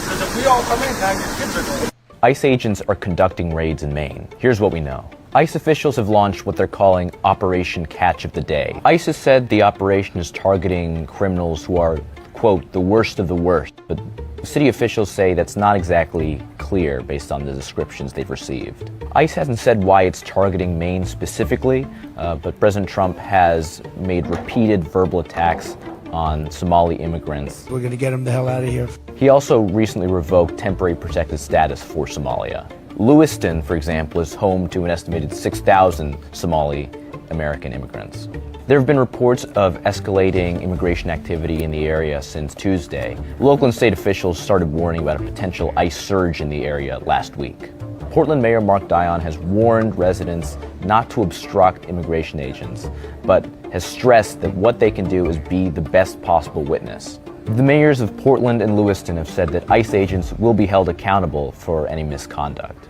There's still a lot we don't know about the raids in Maine, but we're working to find out as much as we can. They're taking somebody! ICE agents. What? You think they're in Maine for Somalis, bro? Like, come on, bro. There is literally like some of the biggest illegal weed operations going on in Maine. Like, what do you not notice? Are you unaware of this phenomena? Are you like living somewhere in the clouds? Like, what do you think this is, bro? 3 things you need to know about the ICE operation happening in Maine right now. So number one, we finally have official confirmation directly from the Department of Homeland Security that ICE is doing targeted enforcement here in Maine. They're calling it Operation Catch of the Day. The agency's assistant deputy director told Fox News that ICE is targeting 1,400 people in Maine. We have not been able to independently confirm those details. In a press release, the agency called them the worst of the worst criminal illegal aliens. Number two, ICE claims to have arrested 50 people in Maine so far. Some of them have previous criminal convictions, but not all of them do.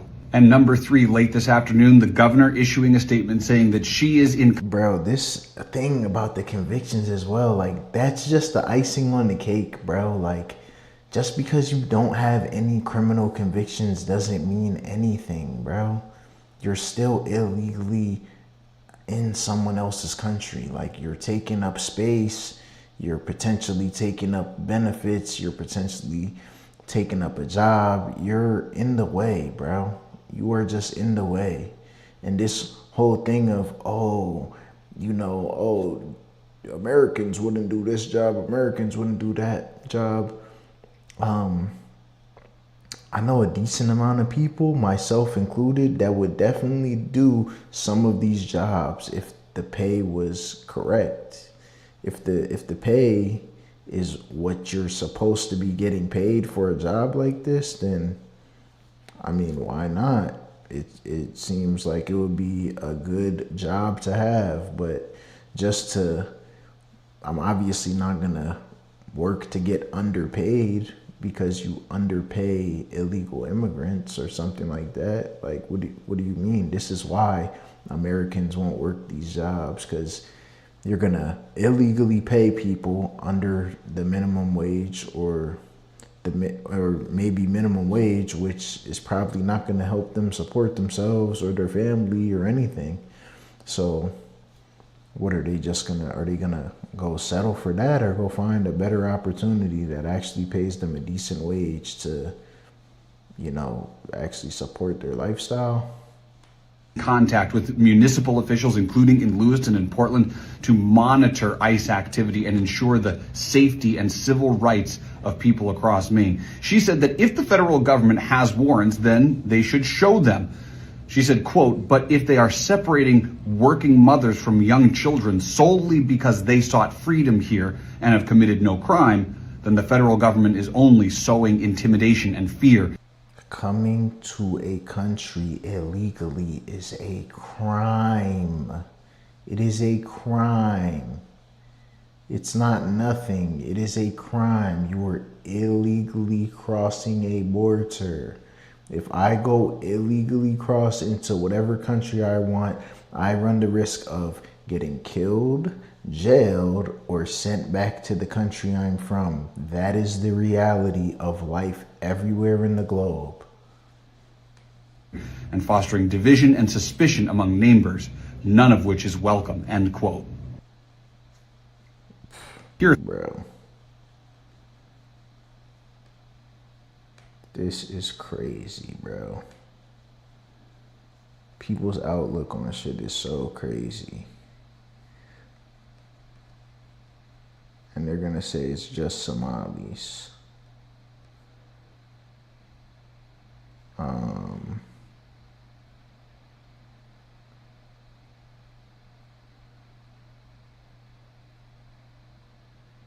So I don't know. He's black. I don't know where he's from though. This dude is Hispanic. She's Hispanic. Don't know where they're from. He's from Sudan. Not a Somali. He's from Ethiopia. Not a Somali. She's from Angola. Not a Somali. He's from Guatemala. Not a Somali. Would you look at that? No one at all listed on the DHS website is Somalian at all. They're all from places where you don't really hear of people complaining about getting deported. You're always hearing about Mexicans, Salvadorians, the Somalis now. I don't know what other groups, but those are the main three that you're hearing about now, and none of these people are from there. Sudan, I would say, but he's committed all these crimes. So yeah, they're gonna send him back, because if he didn't commit all these crimes, like, they would, possibly give him a pass. Sudan is fucked up right now. Like, it is terrible. They are in a civil war. You do not want to be in Sudan, bro. At all. False imprisonment, aggravated assault, obstructing justice, violation of a protective order. So yeah, it seems like he's got some domestic shit going on, holding people false imprisoned, assaulting officers, because it says assault obstructing justice. So that means you assaulted an officer. Violation of protective order, you had a restraining order, most likely from your girl. You broke that. The false imprisonment, you probably, I don't know, locked your girl in a house or something, didn't let her leave. Aggravated assault, probably from the girl as well, or maybe not, maybe on the street. But yeah, you're cooked. They're not gonna let you stay here, bro. This dude, aggravated assault and coke possession. Yeah, you're up out of here too. Endangering the welfare of a child. Yeah, and you're a woman too. You're cooked. Operating under the influence of alcohol. Okay, I mean, it's bad, but it's not that bad. It's not super bad. I mean, it could be super bad. He could have been really drunk. Like, I don't know. But yeah, you're out of here as well. They're all cooked. And was that it? It's the only page on this? Okay, I guess we'll see more about that in the coming days.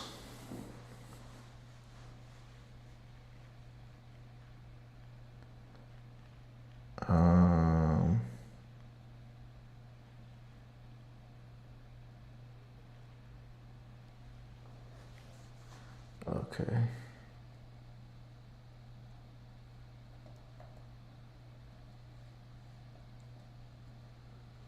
What is it? Water reservoir? Okay, fresh water.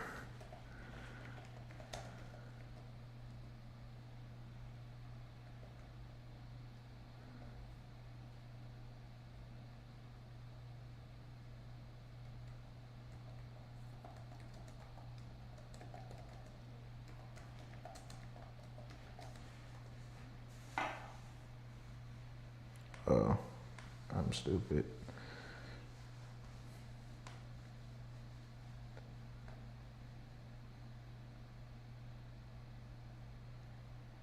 Bro, this is from September. Are you serious? It says 13 hours ago. 2 hours ago.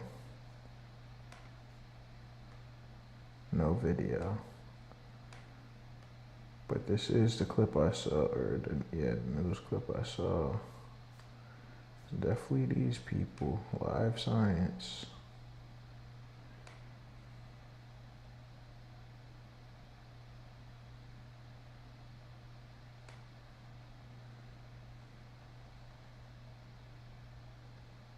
Drop your kitchen.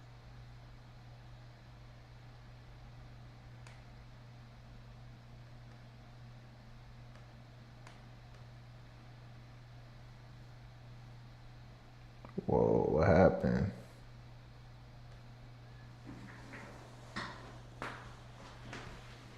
Bruh.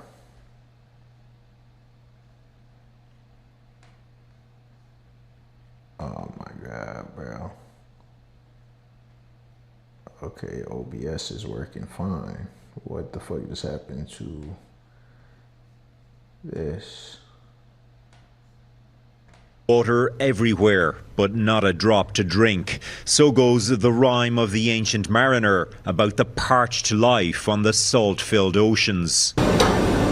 In the North Atlantic, that famous line is being tested. One of the last places you would probably look for fresh water on Earth is beneath the ocean, which is full of salt.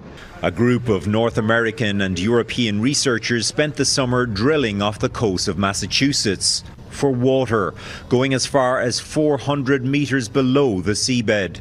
The two most surprising things that we've seen here are, one, that the freshened water is starting at a much shallower depth than we had originally anticipated and ending deeper than we had originally anticipated. It's been decades since freshwater was first discovered under the sea. They're believed to be dotted around the 5 oceans, but scientists still don't know how or when the aquifers were formed. One theory is that rainwater seeped beneath a beach that was later covered by ocean. Another is that a melting ice sheet sunk into the soil. That's a hypothesis that we're going to be able to test with some of our techniques. Okay, I have no idea. That dude's voice is just so slow and annoying. I have no idea if this is, I think it's the same thing. Probably is. Yeah, it's the same thing. So, but as you look at the headlines, it says maybe 20,000 years old and big enough to supply New York City for 800 years. So that is a huge amount of water that they found. And I mean, I guess it will go into the global supply of water like they were saying.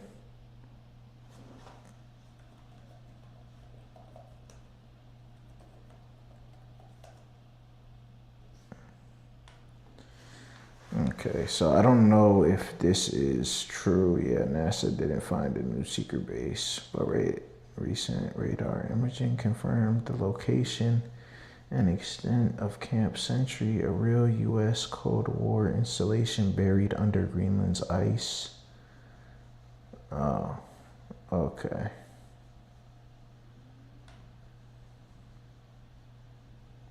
Oh, oops.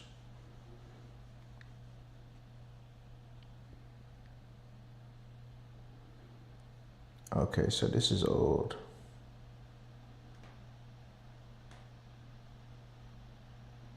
A NASA scientist uncovered a Cold War military base under ice in Greenland this April, as reported by NASA's Earth Observatory on Monday. Several months ago, scientist Chad Green was flying aboard a Gulfstream 3 with engineers in an effort to monitor a radar instrument on the Greenland ice sheet. Flying over northern Greenland, Green was able to photograph the ice sheet from the aircraft window. This image led to the discovery of something buried under ice. But before we start, don't forget to subscribe, like, and hit the notification bell. NASA Jet Propulsion Laboratory, JPL. Cryospheric scientist Alex Gardner reported, "We were looking for the bed of the ice and out pops Camp Century. We didn't know what it was at first." Camp Century, the city under the ice, is a notable Cold War site. The military base was constructed in 1959 by the U.S. Army Corps of Engineers. They created a tunnel network within this layer of the ice sheet, but it was abandoned in 1967, leading to its disguise under layers of snow buildup. The facility now lies 100 feet below the surface.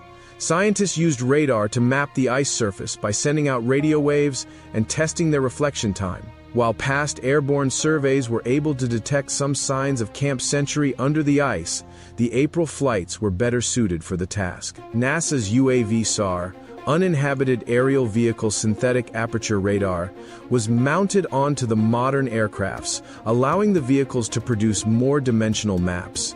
Green, who also works at the JPL, explained, "In the new data, individual structures in the secret city are visible in a way that they've never been seen before. Despite providing crucial information, the added dimension in newer scans also poses challenges in interpreting the images." Scientists have used maps acquired through radars to estimate when melting or thinning of ice might expose the camp again, and whether any remaining radioactive or chemical waste is buried with it. Green and Gardner did not even intend to photograph Camp Century, but rather to calibrate, validate, and understand the capabilities and limitations of UAV SAR for mapping the ice sheet's internal layers and the ice bed interface, as Green explained. Without detailed knowledge of ice thickness, it is impossible to know how the ice sheets will respond, limiting our ability to project rates of sea level rise, reported Gardner. The test flights conducted in April are opening a next-generation ability for mapping in Greenland, Antarctica, and other uncharted territories. So much global warming, but it's 100 feet under the ice. What is this? Just a video of... It's just a video of the shit just sitting there? Are they serious, bro? What is NASA doing? What type of live stream is this? Nobody's saying anything. And they have 267 people watching. I mean, I guess that sucks for having 12 million subscribers. Oh, so they're 71 watching. Bro, how?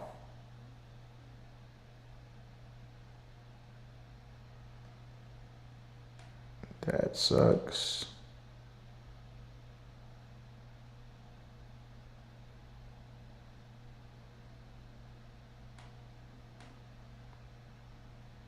Like, bro, oh, and this is a live you can't even go back on.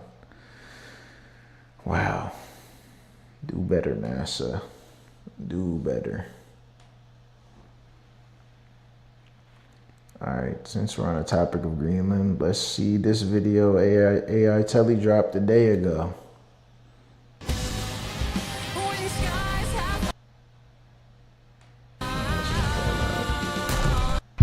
Why does the United States want Greenland as a military asset? Well, this wasteland is sitting directly on the shortest missile path between the superpowers. Whoever holds Greenland controls the hemisphere. Russian and Chinese vessels are swarming the area as reported by the White House, with Russia activating Cold War-era bases. From nuclear-capable bombers testing the U.S. radar to Russian submarines preparing a kill switch on the undersea cables that power the global internet. The threat is silent, and it is real. But first, it has to go through Denmark 20,000 troops and the legendary dog sled patrol in comparison. The U.S. have 1.4 million active personnel and 13,000 aircraft. But the clock is ticking according to the White House. China is already mapping the Polar Silk Road to bypass the U.S. defenses. We have analyzed 5 steps and strategy on how the U.S. military will take over Greenland. In Step 1, the U.S. activates the digital blindfold, using EA-18G growlers and specialized satellites. In Step 2 is the naval blockade from the Navy to keep Russia or China from interfering. It does this by blocking this gap against any enemy ships and submarines, all in the video ahead. Why is the United States suddenly obsessed with Greenland? Greenland is no longer just a frozen wasteland. It is the most contested frontier on Earth. Sitting directly between North America and Europe, it occupies the shortest missile path between the US, Russia, and China.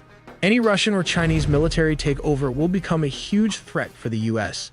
In 2026, according to the White House, it has issued a stark warning. The island was being swarmed by Russian and Chinese vessels.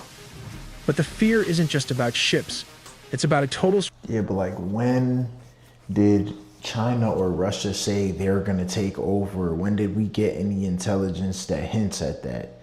They're just in the area. Like, what? They're not on the island. They're not building bases. They're not building, you know, shit where they can shoot off rockets or anything. They're not building some air defense over there. Like, they're not doing anything on the land. Wow, they're patrolling the area. Maybe they have done some stuff on the land and I'm unaware of this, but they're not doing anything significant. They don't have missiles over there. They don't have fucking nukes over there, bro. And mind you, there's nukes inside some of these submarines, so that can literally go anywhere in the globe. So I don't think it really matters. Like, Russia or China could pull up in our waters or on the border of our waters and international waters and send a nuke from our doorstep. A lot closer than Greenland. Strategic shift in the north. From the heavily fortified Kola strike hub Olenyev Guba Naval Base, Russian nuclear-capable bombers fly directly toward Greenland. They are calculated probes designed to stress-test American radar and force U.S. forces into a permanent defensive crouch. Across the ice, Russia has raised a new Iron Curtain by reactivating over 50 Soviet-era bases. Armed with S-400 missiles and electronic jammers, these outposts are built to blind U.S. sensors in a conflict, effectively turning Greenland from a protective shield into a strategic liability. Meanwhile, China is playing the long game, eyeing Greenland's massive rare earth deposits to cement its grip on global technology. And beneath the freezing waves, the threat is silent. Russian vessels meticulously map the island's undersea data cables, preparing a kill switch, a hidden capability to sever the vital link between North America and Europe at a moment's notice. The step-by-step process requires a direct comparison between the two countries, and the financial disparity is the first place. And if you're not aware about what the cables are, that is how a lot of things work. All of this stuff of, oh, it's in space, the satellites and all of this. No, there's a bunch of cables under the water connecting all of our countries together. And that is how we communicate efficiently. Place to look. The United States military budget has now exceeded $1.5 trillion. Meanwhile, despite a significant increase in spending scheduled for 2026 to safeguard Arctic sovereignty, Denmark's budget remains approximately $12 billion. The U.S. commands a force of 1.4 million active-duty personnel. Denmark's entire military, including those stationed in the Arctic, totals just 20,000 active troops. If the U.S. deployed just its 11th Airborne Division to Greenland, it would already outnumber the Danish combat-ready forces on the island by a factor of 10. In the sky, it's a total lockout. The U.S. Air Force and Navy operate over 13,000 aircraft, including hundreds of F-35s and F-22s. Denmark's air defense relies on a fleet of roughly 40 F-35 and aging F-16. At sea, the U.S. brings 11 nuclear-powered aircraft carriers and 70 submarines to the table. Denmark has no submarines and only 9 frigates. Their naval strategy in the Arctic is a tripwire, but the U.S. is a tidal wave. And then there is Greenland itself. Greenland's internal military strength is 0. There is no Greenlandic army, navy, or air force. Their only defense is the elite Sirius Dog Sled Patrol. This is a team of 12 men and their dogs patrolling thousands of miles of ice. While legendary for their endurance, they are a sovereignty patrol and not a combat force. Let's look at the step-by-step breakdown of how the U.S. could secure the world's largest island. Step 1. The digital blindfold. The operation begins not with a landing, but with total isolation.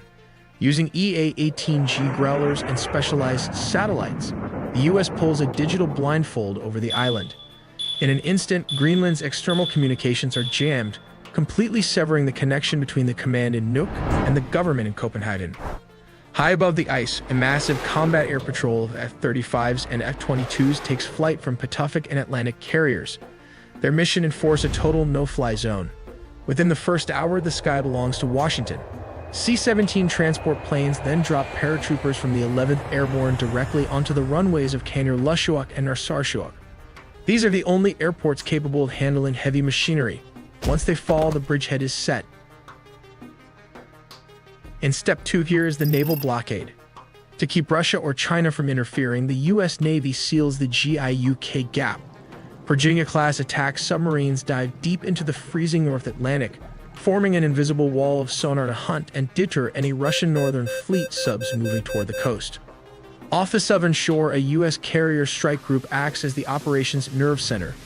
Meanwhile, Arleigh Burke-class destroyers escort amphibious docks to the capital. They deploy hovercraft carrying Marines and specialized Arctic vehicles directly to the docks of Nuuk, seizing the island's administrative part without a single shot being fired. Step 3.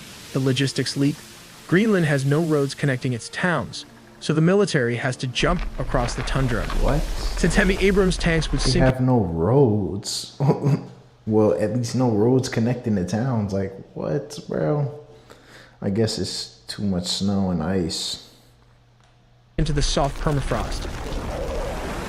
The U.S. airlifts an M10 Booker light tanks and Stryker armored vehicles. These provide the mobile firepower needed to protect new defense zones. Following close behind are thousands of Seabees and defense contractors. They aren't just there to maintain the status quo, they're there to build. Their goal? The Golden Dome, a permanent, unshakable missile shield designed to protect the entire North American continent. Step 4. Securing the silent assets. The final step is securing the assets you can't see.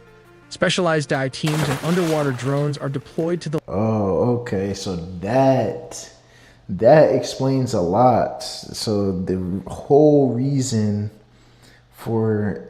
If that is the reason... I don't know, Greenland. I might be on board with taking you over. If the goal, if they need that to build the Golden Dome, then that is important. That adds a lot of strategic value and safety to the entire North America, not just the United States. That's safety for Greenland, Canada, America, and Mexico. So if that's the case, I mean, I could probably get on board with that. Maybe they should just come up off Greenland for a price, because I mean, is it really like such an advantage for them? I don't know. But I don't think we should go to war for it. I think we could talk it out. I mean, there is no war. Like, they only have 20,000 troops and there's none in Greenland. So that, or I guess there's some deployed in Greenland, but bro, there's only 20,000 of you. We have 1.4 million troops. What are you gonna do? He just demonstrated the entire takeover. The landing points of undersea data cables. They establish a 24/7 guard to ensure no Russian research ships can flip the kill switch on global communications. Hey guys, today we're in the heart. Yeah, what they're not realizing is like Russians could be staging up in that area already. So I don't know why they keep saying this, like in this video, like the Russians can't already be in the area. Wall behind. In just a matter of days, the American presence on the island swells from a mere 150 personnel to over 10,000 troops. Scattered across 50 reactivated Cold War sites, they create a permanent, inescapable American footprint. The map has changed, and the Arctic is officially under new management. Step 5 begins with the transformation of Patuxent Space Base, evolving it into a massive multi-domain hub for F-35 squadrons and advanced missile defense. To the south, the strategy shifts to dual-use ports. By constructing civilian deep-water facilities, we create a flexible infrastructure that can rapidly transition to host U.S. Navy destroyers and submarines. This ensures total oversight of the gap, allowing for the precision tracking of Russian vessels moving through the North Atlantic. In a hypothetical situation, how would China militarize an island under the nose of the US and NATO? You don't start with a destroyer, you start with a shovel. China's strategy is dual use. But first, let's look at the logistic nightmare for Chinese military. China's Polar Silk Road isn't just a trade route, it's a play for the High North. To reach Greenland, Beijing has 3 options. Path 1, the Northern Sea Route. Hugging the Russian coast, it slashes 20 days off this narrow canal trip. But there's a catch. To move a fleet, China must rely on Russian nuclear icebreakers to carve a path through the Siberian freeze. Path 2. The Northwest Passage. A jagged maze of Canadian islands and unpredictable ice. It's a logistical nightmare and a NATO tripwire. Any movement here puts China directly in the sights of the Royal Canadian Navy. Path 3. The Transpolar Route, straight across the North Pole. It's the shortest distance possible, but it's currently reserved for only the world's most advanced nuclear hulls. As the ice melts, these aren't just shipping lanes. They're potential corridors for power projection. If it can master any of those routes, China or Russia might be able to take over Greenland in the next decade or so.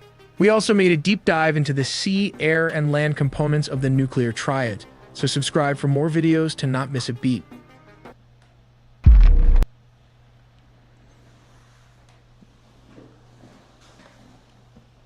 I didn't even need to do that. Okay. V2X.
Okay, no, that's not what I'm looking for.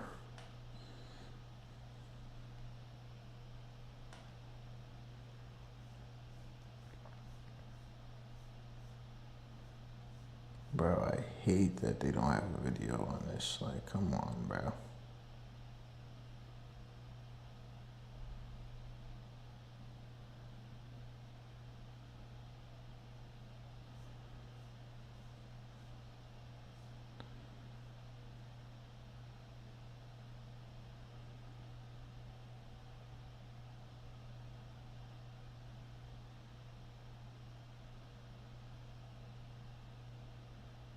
Okay, yeah, I'm not trying to read all of this, but basically you see it. This company V2X, who has been, you know, delivering stuff to Ukraine throughout the war, I guess, and that video we just saw, some type of new secret missile defense has just been deployed over there, or not secret, but it's just been deployed over there, whatever. They joined the U.S. Missile Defense Program. So I guess they will be involved in making the Golden Dome. That is what it looks like to me. Let's see.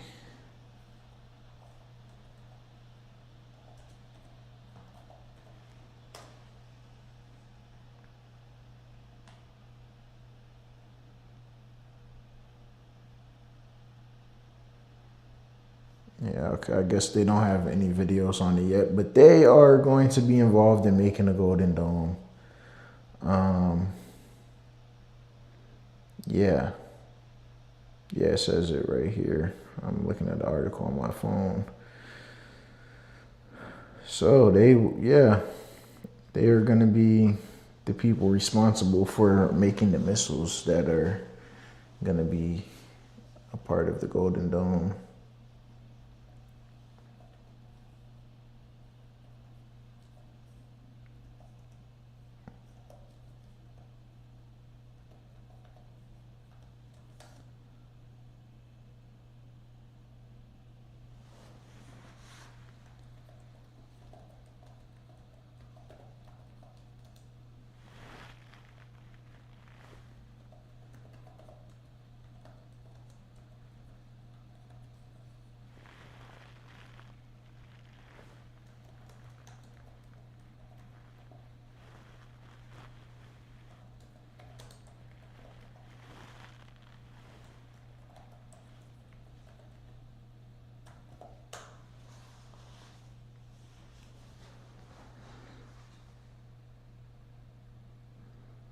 Oh my God, bro.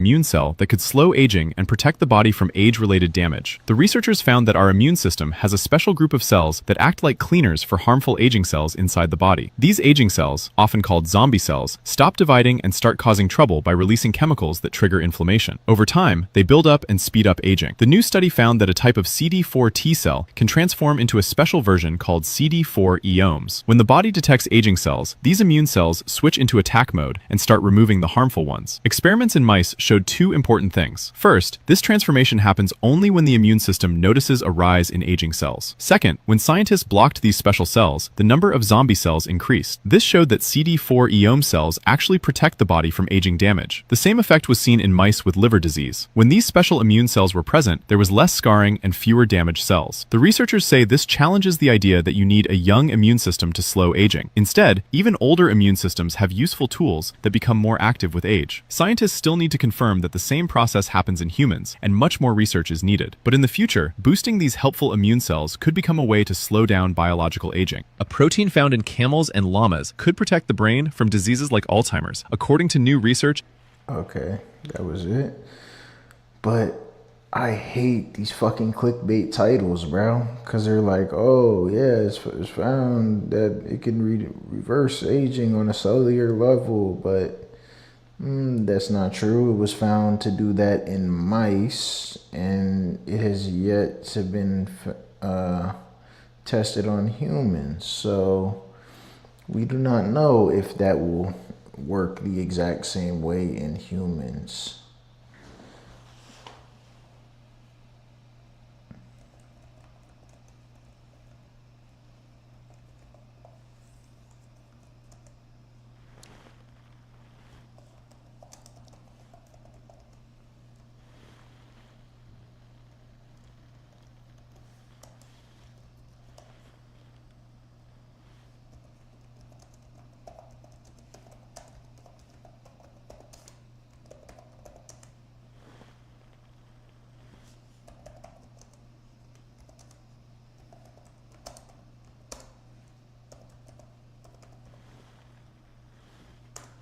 Let's see if this one is true.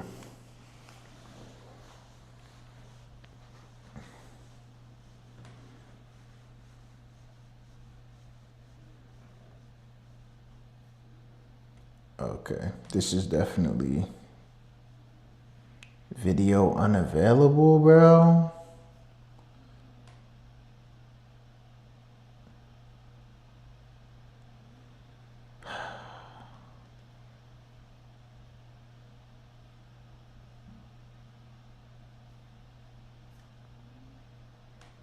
Is there at least an article on this?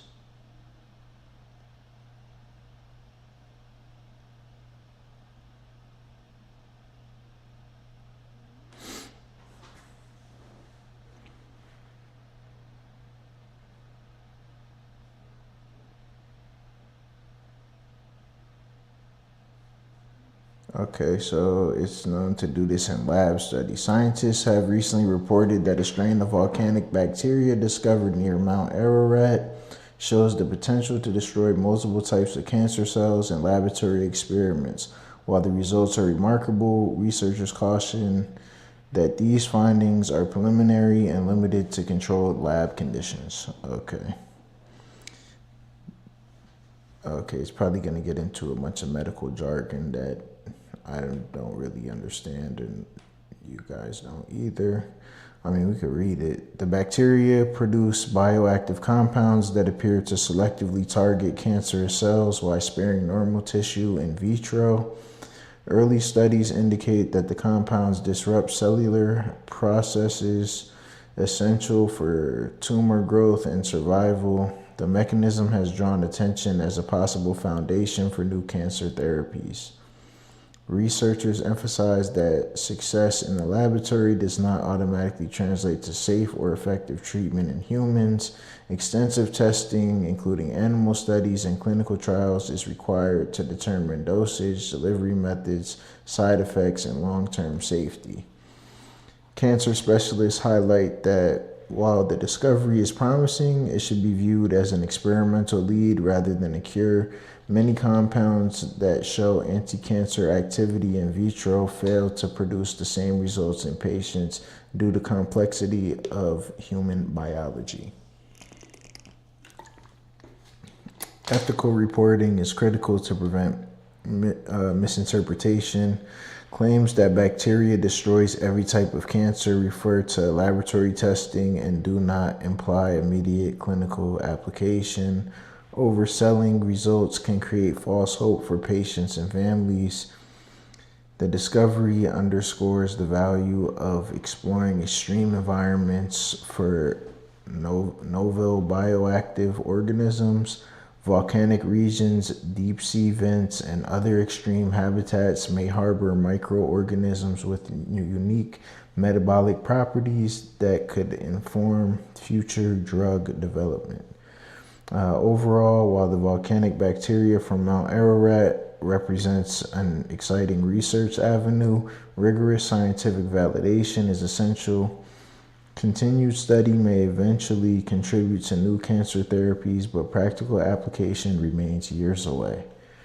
Okay, so they just found something that could possibly be a new cancer treatment, and it has obliterated all cancer cells in the lab. That's a controlled environment in the lab. It's not tested on a human or animal or anything. This is just this bacteria versus cancer cells. And it has killed the cancer cells every time. See what I mean about clickbait, man?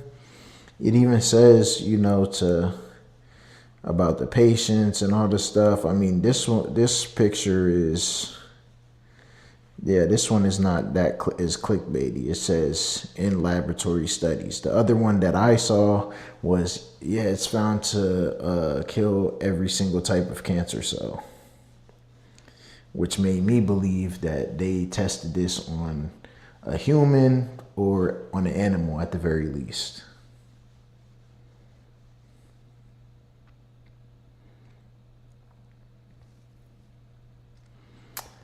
Let's see if this is another clickbait title.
What if heart disease could be reversed without surgery, without stents, and without bypass operations?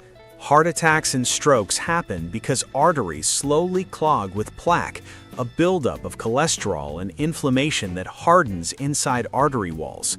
Current treatments can slow the damage, but they can't remove plaque that's already there. Once arteries are blocked, surgery becomes the only option. Now, scientists in Italy may have found a way to change that. Researchers at the University of Milan discovered that the human body already has a natural plaque-clearing enzyme called PLTP, phospholipid transfer protein.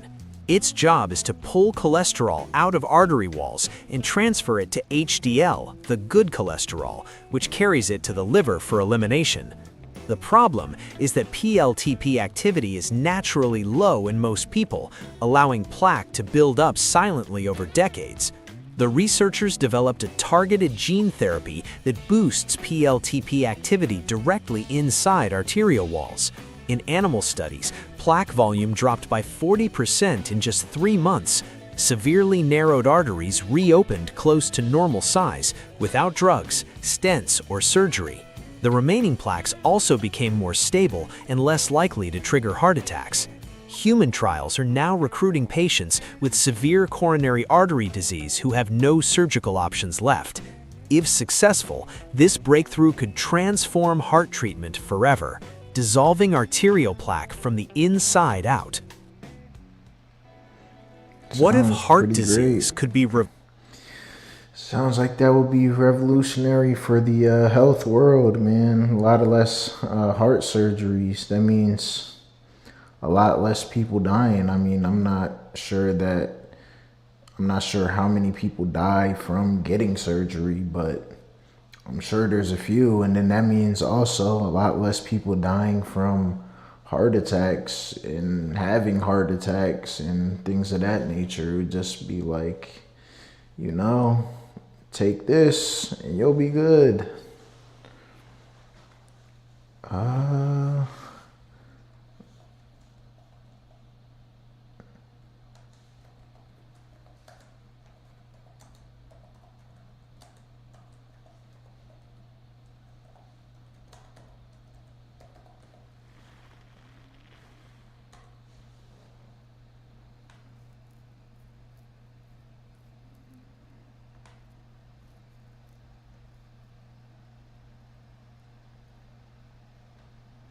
Okay, there's literally no video on this, and Google is saying it's fake.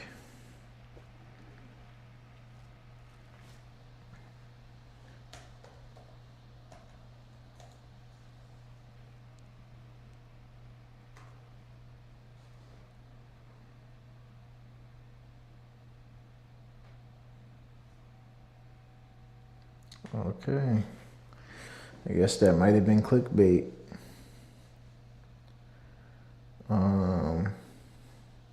Let's see, CRISPR.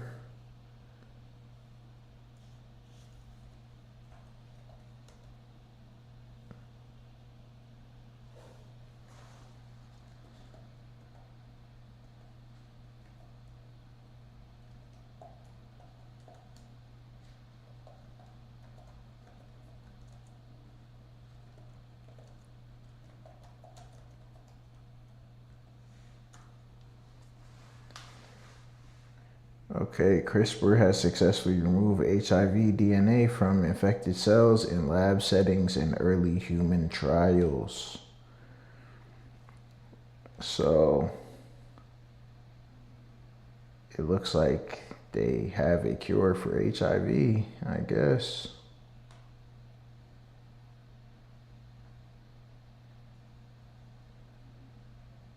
Where is this from? 4 months ago. Imagine being able to build an app with your name on it, just by thinking about it. Meet Base 44.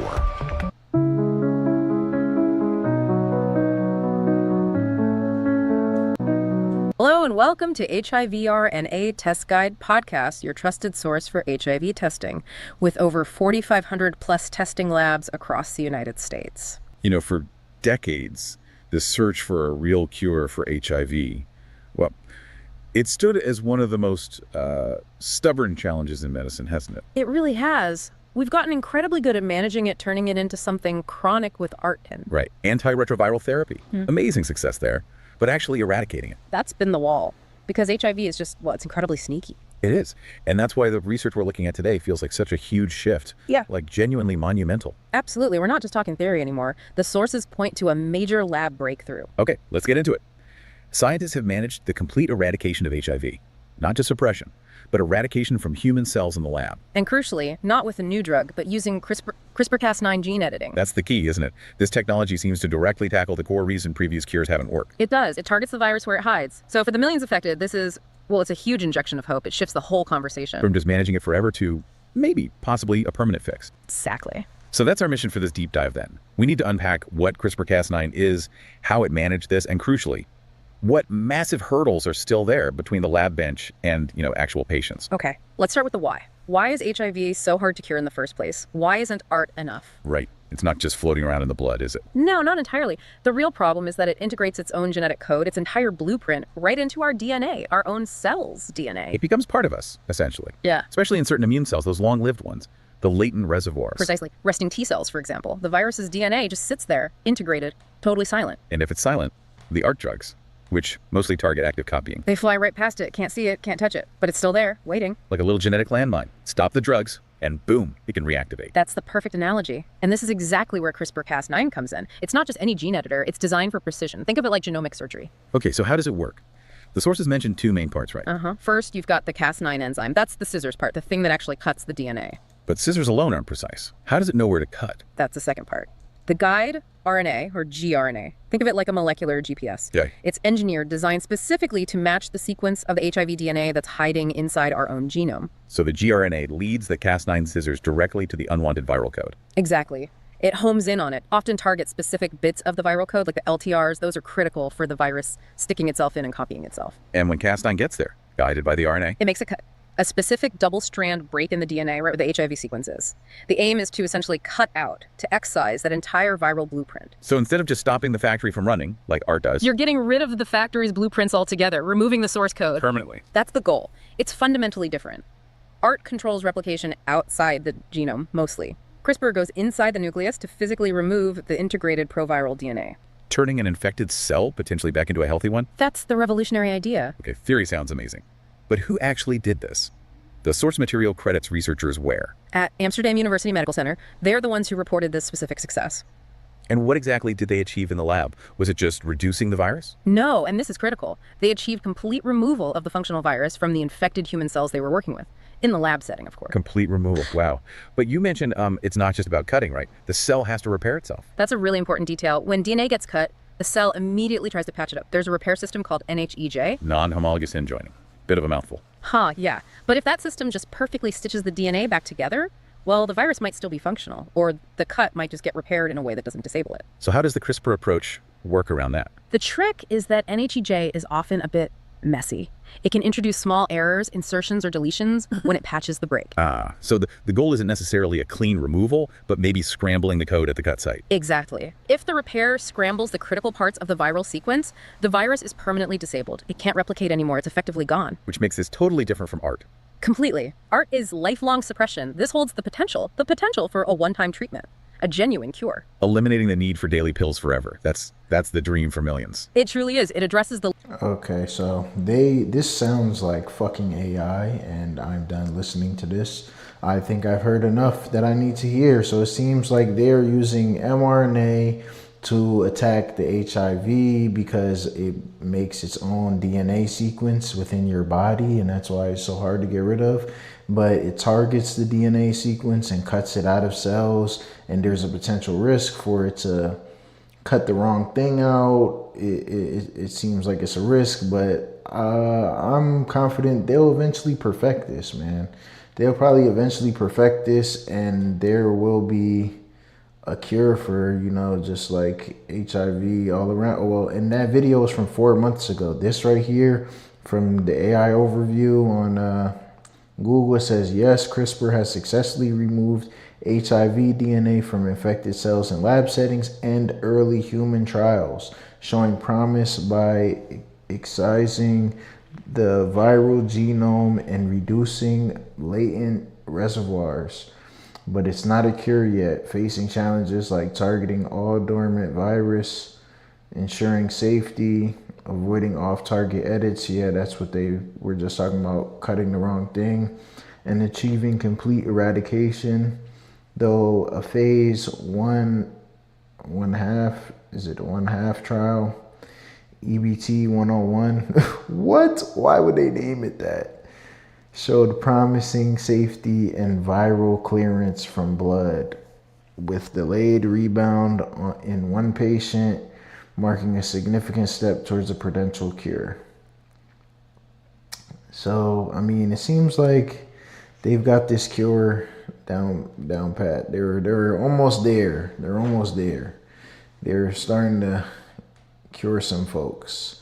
So Russia and China expand into cooperation in personalized cancer treatment. So yeah, so do I need to read all of this?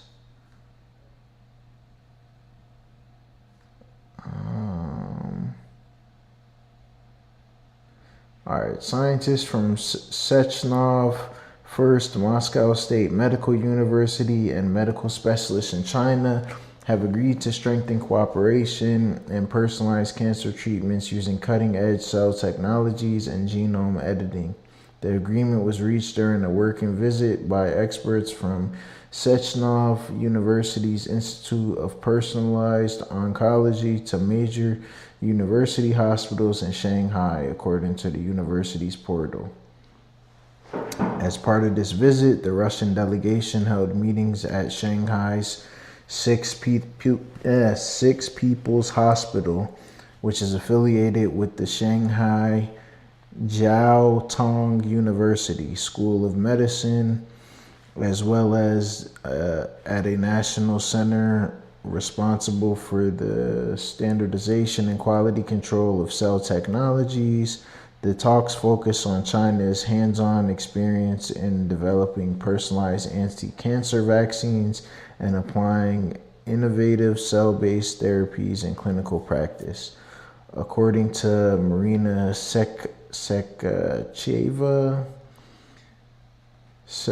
Marina Sekacheva, director of the Institute of Personalized Oncology, China is demonstrating progress in areas such as cell therapy and genome editing. She noted that Chinese clinics are already producing personalized anti-cancer medicines using patients' own immune cells, supported by a state-run quality control system that allows these approaches to be scaled up safely.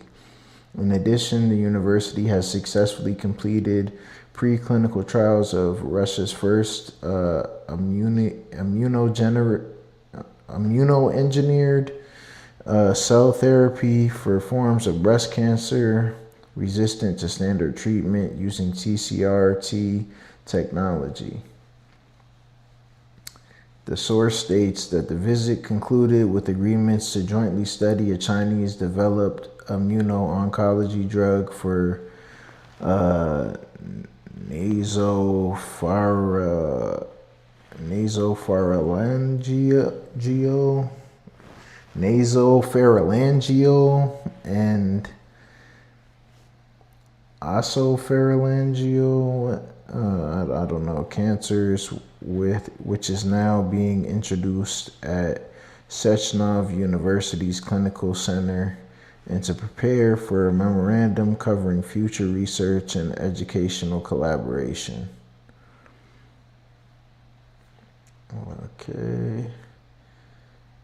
TV breaks. I might save this website for another time.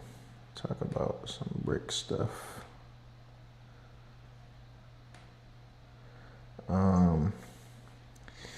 So China is reportedly preparing to approve Russia's cancer vaccine, raising global attention on a potential shift in the pharmaceutical and biotech landscape.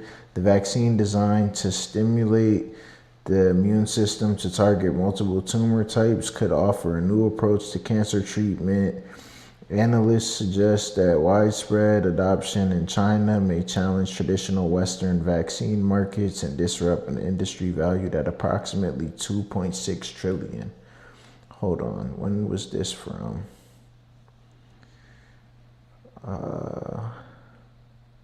Okay, so this was from January 9th, and this was 12 hours ago, and I saw some other reporting on this, so... Experts explain that Russia's vaccine leverages immune activation to identify and destroy malignant cells, offering an alternative to conventional therapies. If China fast-tracks approval and distribution, the move may accelerate research collaboration, production, and adoption in Asia, potentially reshaping global competitive dynamics. Companies in established markets may face increased pressure to innovate, reduce cost, or diversify offerings to remain relevant. While the vaccine's efficacy and long-term outcomes will need rigorous evaluation, the potential economic and healthcare implications are significant. Observers caution that regulatory safety and distribution challenges remain. Still, the announcement underscores the growing influence of emerging markets in medical innovation and highlights how new therapies can shift global power structures in the pharmaceutical sector. This development may drive faster access to cutting-edge treatments while reshaping industry economics worldwide. So, yeah, it looks like China and Russia are at the forefront of cancer vaccines and curing cancer. That's just what it looks like to me. Yeah, so I mean, all these videos are just talking about Russia's new cancer vaccine, which doesn't really say much about what we're talking about now.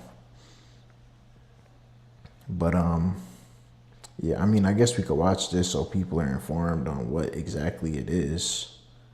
Paying your bills on time raises your credit score, right? Wrong. In fact, this is one of the 3. A major medical milestone has been announced in Russia. The country's Federal Medical Biological Agency, or FMBA, has completed necessary preclinical studies and submitted documentation for registration of a new personalized mRNA cancer vaccine. Russia has completed clinical trials for a revolutionary cancer vaccine, Enteromics, with developers reporting 100% efficacy and safety in the first phase. The announcement was made during this year's St. Petersburg International Economic Forum. Researchers confirmed that all 48 trial participants responded positively with no serious side effects reported. The vaccine, which uses mRNA technology and oncolytic viruses, showed significant tumor reduction and in some cases complete destruction of cancer cells. Developed by Russia's National Medical Research Radiological Center in partnership with the Engelhardt Institute of Molecular Biology, Enteromics is a personalized mRNA-based vaccine. It works by training a patient's immune system to recognize and even destroy cancer cells, much like mRNA COVID-19 vaccines taught the body to fight viruses.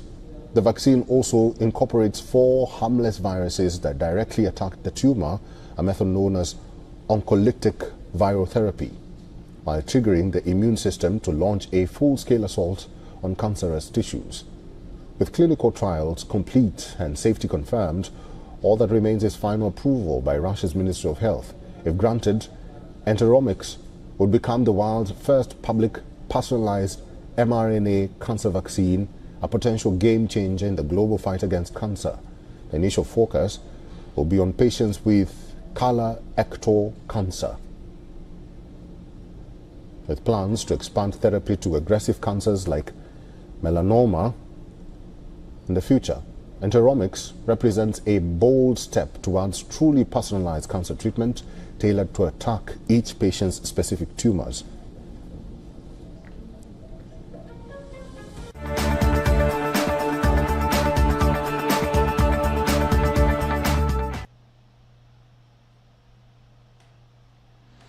Yeah, so Russia and China are really doing something when it comes to cancer. It doesn't seem like that's going to ever really happen in America, but hey, they're doing something over there for people with cancer.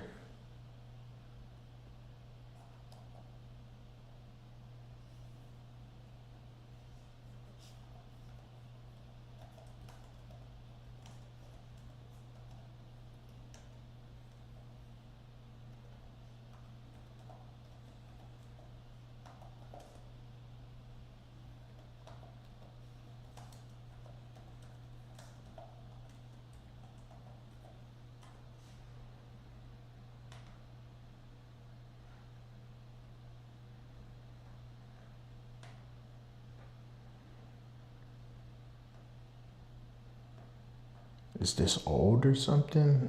Like, what the fuck?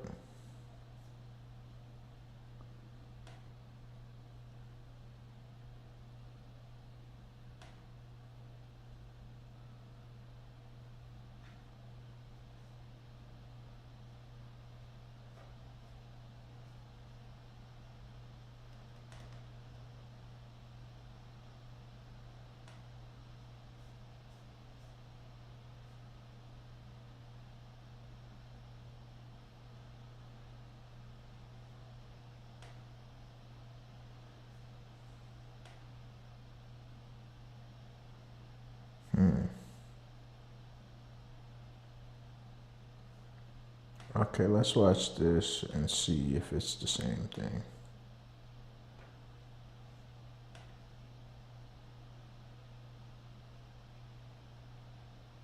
Turned lead into gold inside the Large Hadron Collider while conducting experiments mimicking the Big Bang. Scientists at CERN observed that when lead atoms zipped past each other at nearly the speed of light, some of them lost a few protons and neutrons, just enough to transform into gold atoms. Gold has 79 protons, lead has 82. Knock off 3 protons, and you've got gold. This transformation happened not during head-on crashes, but in close, near-miss encounters between lead nuclei, which produced intense electromagnetic fields. These fields released high-energy photons that shook up the structure of the lead atoms, knocking out particles and triggering the change. The ALICE detector, specifically its 0-degree calorimeters, recorded these events by counting the protons and neutrons involved. Along with gold, the process also produced other elements like thallium and mercury in larger quantities, but the amount of gold created was incredibly tiny, just 29 picograms, or trillionths of a gram, barely enough to be measured, let alone used. And it didn't last long. The newly formed gold atoms were destroyed almost immediately when they hit the collider's walls. While this method of making gold is wildly inefficient and expensive, it proves that nuclear transmutation, the old dream of alchemists, is physically possible with the right technology. Scientists aren't doing this to make money, but to better understand the forces and particles at play in extreme conditions. It's not practical for making gold, but it is a remarkable demonstration of what's possible when you collide atoms at nearly light speed. Okay. So I guess, yeah, that was the same thing that was in the article. But yeah, they've made gold from what was it? Iron, lead. Oh man, I deleted it off of here. What was it? Yeah, so they made it from lead. So they turned lead into gold by accident. So yeah.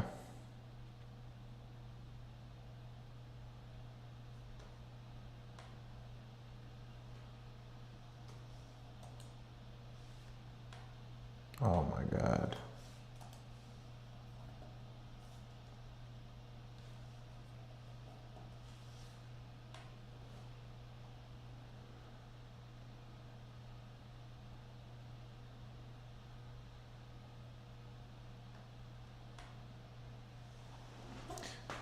So this is Does your home a new Israeli settlement in the West Bank at some old outpost or something like that, or they're calling it an outpost, I don't know. But this is a new Israeli settlement that they have just, they're saying it's a victory and it's a win for the Israelis. Like, so obviously they had to fight and get rid of people to create this settlement, displace people.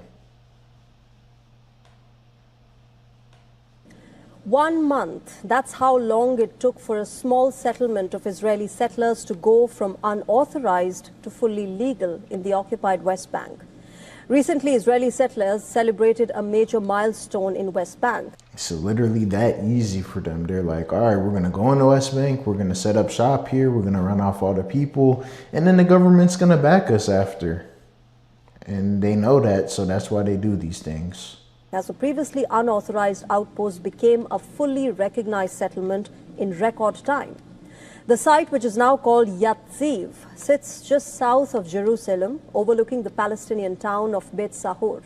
For Palestinians, this is a permanent loss of land and cultural identity, and this has become routine across the occupied Palestinian region.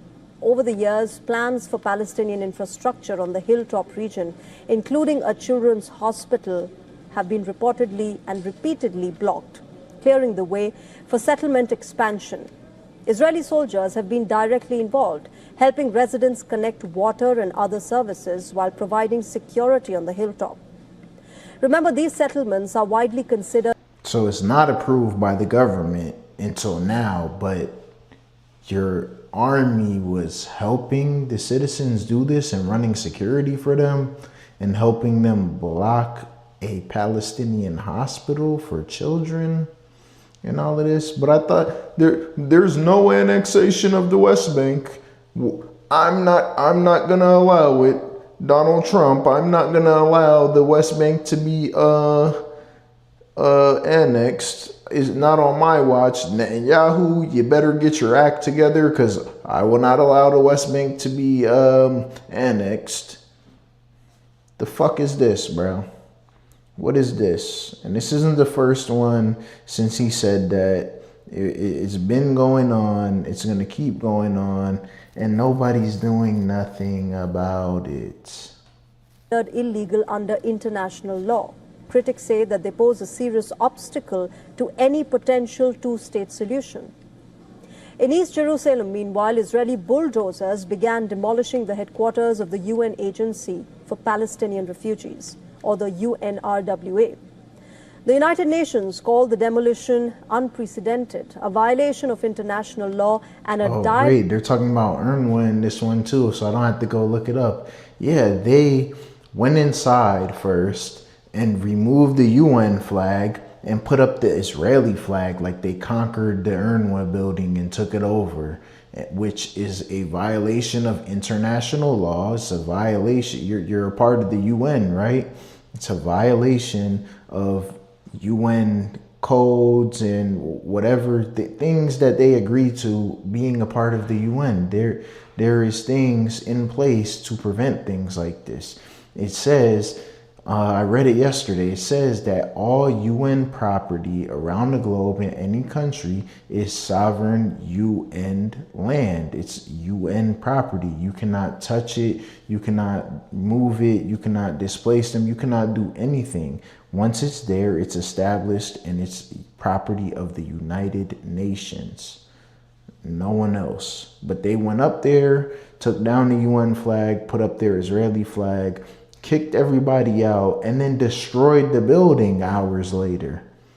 Like, I don't know what's wrong with these people that they think they could just do whatever they can do whatever they want. Nobody does anything or says anything. You see, I'm always having to go to Indian media half the time when the Indians are friends with the Israelis, so I don't even know why they report on this anyways, but always going to some Indian media or Australian media, which Australia is also friends with Israelis. They're actually a bunch of Jewish Zionists that live in Australia. But yeah, I'm always having to go to media from other countries all the time, or I have to go on Telegram to get the real information, because no news outlets in America report on this shit ever. Direct threat to Palestinian refugee services. Israel, however, claims that the compound is state property and that the demolitions were carried out legally, citing concerns that the site had been misused by militants. The move has sparked It's not state property, it's UN property.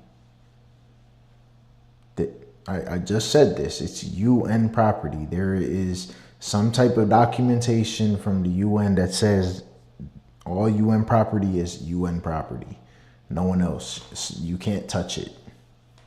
International condemnation, with Jordan, Saudi Arabia and the United Nations urging Israel to halt the action and restore the compound. Remember, the UNRWA has for long provided vital services including health, education and refugee registration for generations of Palestinians displaced since 1948.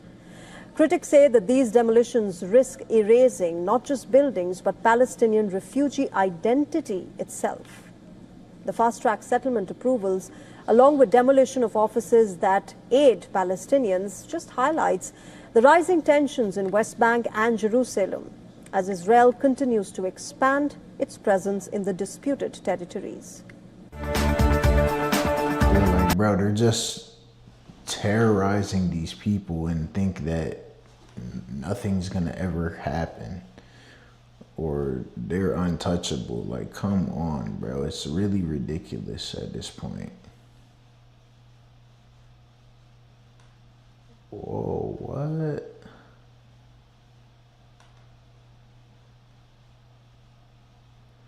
No way.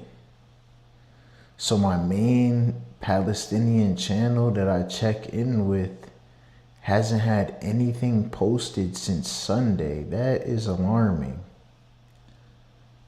What happened?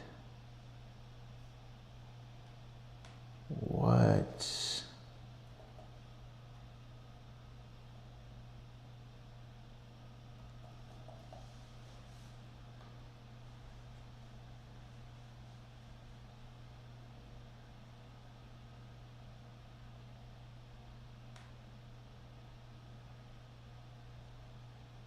Bro.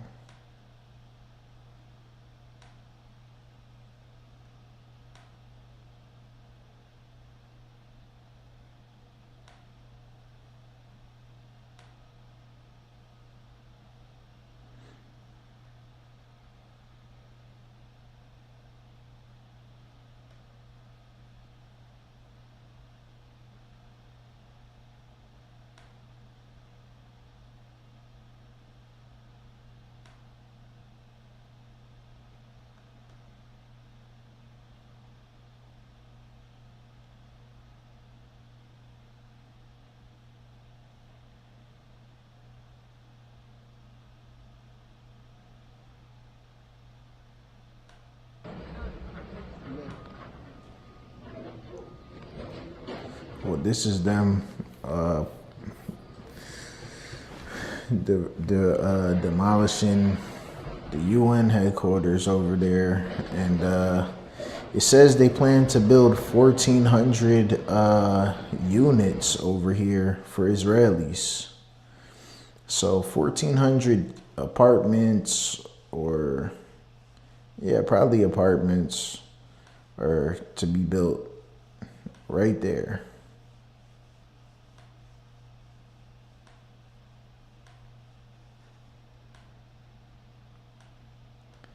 I'm not really seeing much.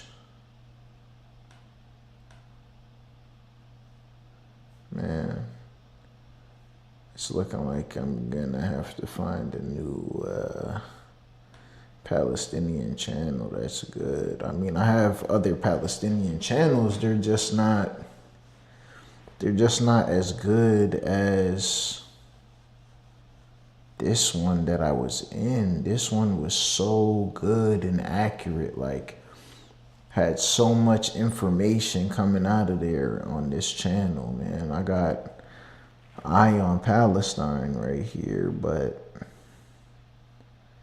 I mean, they're good too, but they're not as good as that channel right there. I feel like that was somebody who I think was actually there, or has a family member there or friends there. Like, they have some connection to the area, because they just have so much videos and so much information coming out of there.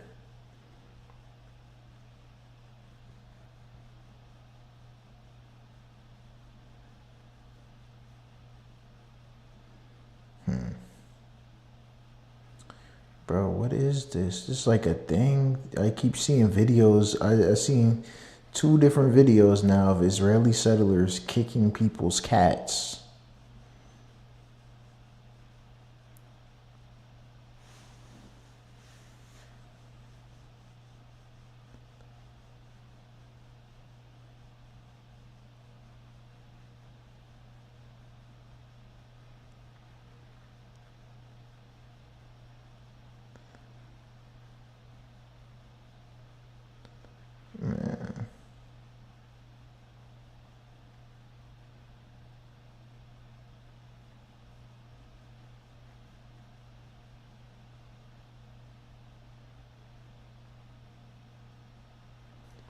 Yeah, so this is crazy because they just do whatever they want. Like, look at this. This is a bunch of settlers. They're going to storm this house right here and destroy it. They're storming that building right now. All of these guys are going right in here.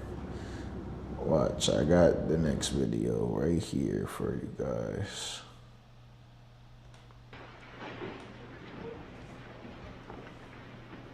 And the entire building is being destroyed. There was nothing wrong with this building.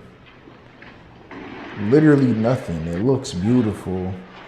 Nice high-rise building. No issues. They're gonna destroy it so they can make something of their own. Like, this is insanity. It's crazy that this goes on and nobody does anything about it. How is this not annexation of the West Bank? They continue to bulldoze people's homes and take them for themselves, or they just straight up take someone's home and live in it, or they just light people's homes on fire and destroy them.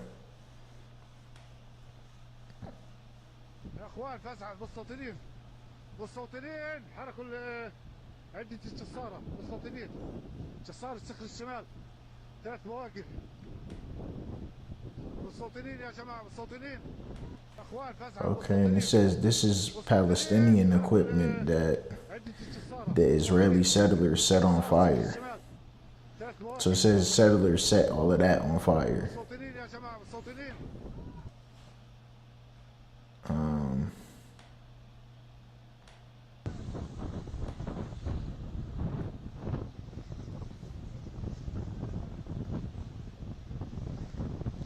I mean, this looks like a building over there that's being set. Yeah, this building is set on fire. Like, this is what they do out there. And I don't think enough people speak up about the reality. People speak up about it, yeah, but people aren't going, like, doing what I'm doing right now and showing this, what I'm showing on Telegram. Obviously, some people do. This is from Eye on Palestine's Instagram, so this is out there for people to see. I'm just on Telegram trying to look for things that you typically wouldn't see on Instagram, or you're probably gonna see it on, you might see it on Twitter and stuff like that, but people on stream, I don't think anyone on stream is really showing stuff like this, like that. And that was the same building, just further destroyed. It's honestly insanity.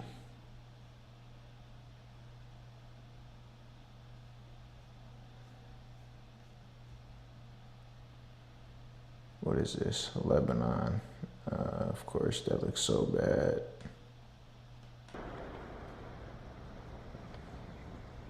Look at this, man. Are they all Hezbollah and Hamas? Like, come on, bro.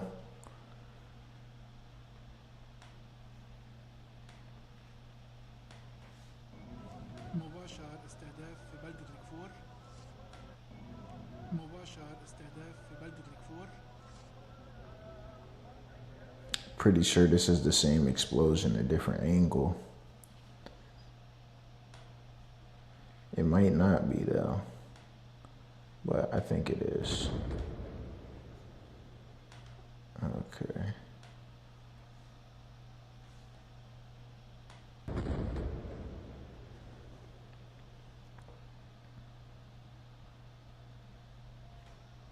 Hear women screaming. That might be a child.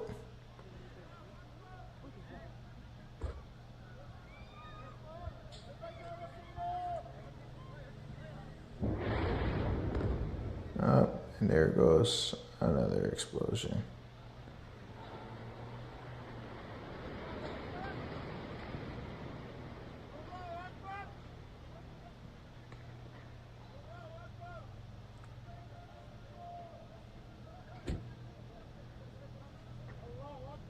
You see how they're in distress and they're saying that?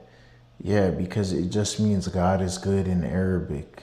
For all you people out there that don't know this, these people are victims of something and they're saying Allahu Akbar. It's not something, it's not a terrorist call or something that terrorists say. It's saying God is good in Arabic. Like what? They're running for their life, saying God is good because they want protection from God and they do not want to be harmed in this bombing. Because just like you saw, one bomb was dropped and then another was dropped right after it. Even more could come and it could be a different area, or like it could be in the surrounding areas. Oh, I thought I didn't change my camera. I was gonna be sick.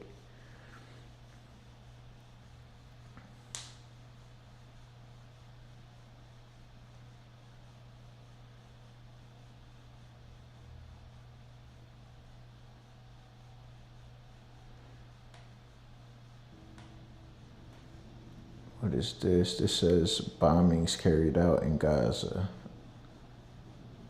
by the Israeli Air Force. I think you just hear it. I don't know if you see anything. There's a couple more videos on this thread though.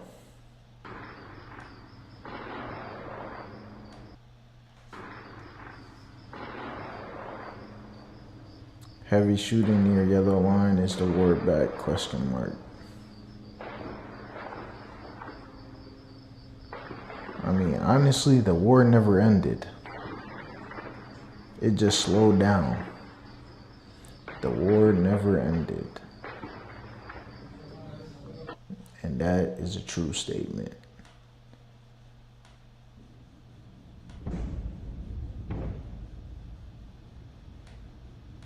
Yeah, so all these videos, you just hear bombings and you hear gunfire, but don't really see anything.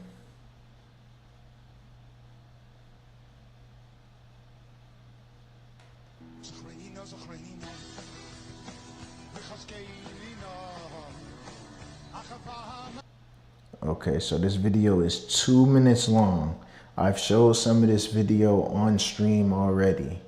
This is some Israeli settlers that look like a bunch of kids that are responsible for doing all of this in the West Bank. Destroyed that, beat up an old man. The video I showed before was a lot clearer of this situation. Those all look like kids and that was an old man. Look at them, there's so much of them just storming these towns, setting things on fire, destroying people's homes, destroying livestock, destroying crops, destroying trees. Look, destroying their shops, destroying their homes, their cars.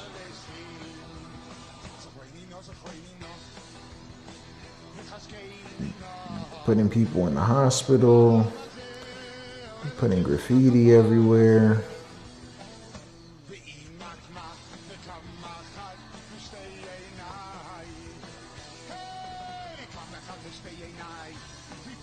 Terrible.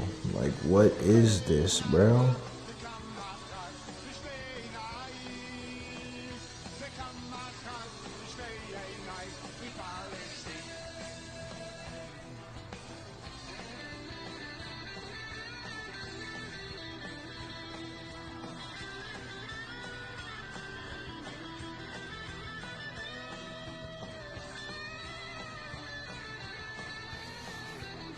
And this is their video that they released. You see this? This is Hebrew. That's Hebrew on there. They released this video. They're proud of this. They are proud of this. They're showing off what they did to the Palestinians, what they're doing. So this just goes to show how evil the situation is. They're so proud of what they're doing. They made a compilation video of their crimes and they're broadcasting it.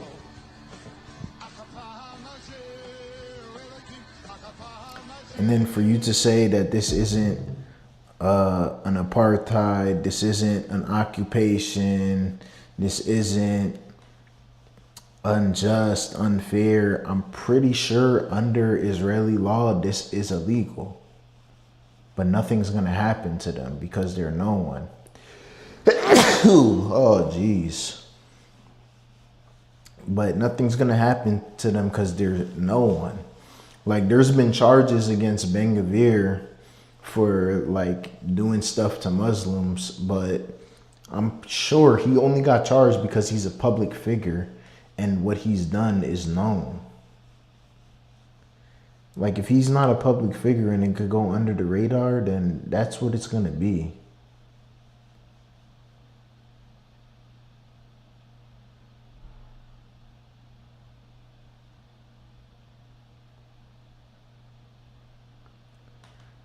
Okay, yeah, so look at this. This says, yeah, this guy, look, those are Israelis running over other Israelis because these are the ultra-Orthodox Jews that do not support all of this expansionism and all of the atrocities that go on against the Palestinians. So that's an Orthodox Jew getting ran over by a regular, just Jewish person. Like, so Orthodox Jew, regular Jew, running him over. He's trying to protest. He's trying to say, stop the expansionism, stop the annexation of the West Bank. This is wrong. And he's getting ran over himself for it. So it's not just an attack on the Palestinians. It's really just an attack on anyone that gets in their way, even their own people, even their own Jewish brethren. It doesn't matter who it is. It doesn't matter what the circumstances are. They do not care. If you don't subscribe to their ideology of expansionism and the cleansing, the ethnic cleansing, then you're just in the way to them, and that's how they're going to treat you, as someone that's in the way. You know, it's very sad, man.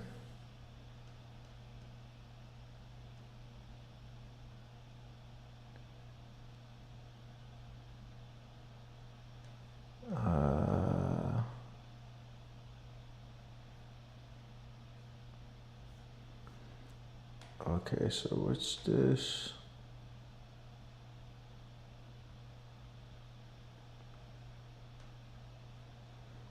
Okay. And see, look, this is what you see that right there? Boom, Molotov cocktails. This is all they have to fight back against them. Some makeshift weapon. These people have some of the most advanced weapons on the planet Earth. Compared to these people right here, they have an unlimited supply of just, firearms. They have tanks. That was a giant armored truck that the Molotov did no damage to. And they complain about all of these things. Like, come on, bro.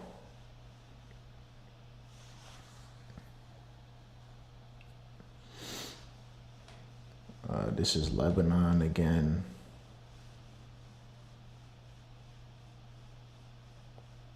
So yeah, something got bombed. Something or someone got bombed in Lebanon.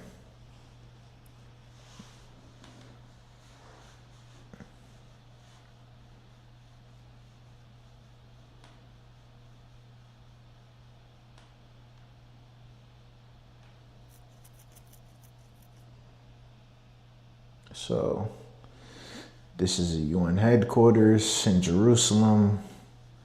The aftermath of them bulldozing and destroying it. Well, I guess they're in the process of finishing destroying it.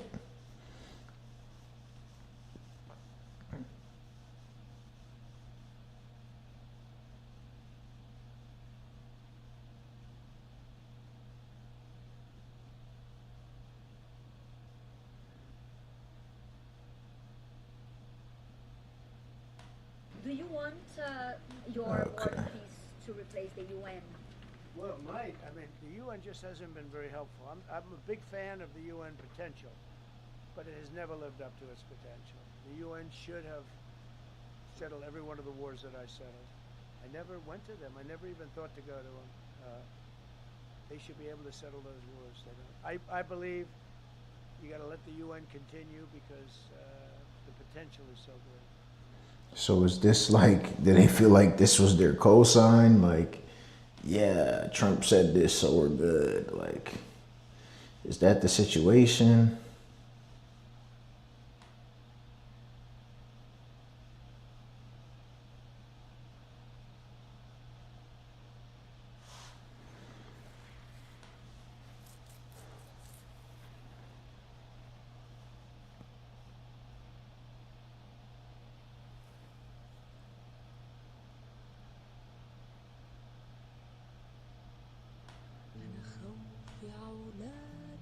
Okay. But see, this is what happens to people out there. It says they just beat this man and now they're detaining him, potentially going to arrest him. And then this is how all of these innocent people just end up in prisons with no charges and no court date, no nothing. They just get apprehended like this. They get brought into custody and it's over. Yeah, they're arresting him. So he's going to wind up in a prison and disappear. Like that's why there's always like all of these people being released in exchange, which also they don't value the Palestinian life. So one Israeli is worth, I don't know, hundreds, thousands of Palestinians to them. But yeah, all those prisoners they released, they're just going to arrest more people to replace them. And just because, I mean, they're going to do it for no particular reason. They're just going to do it just because. They literally arrest random people, children, and hold them with no charges, no court date, no bail, no anything. So when do you get out? Have no idea.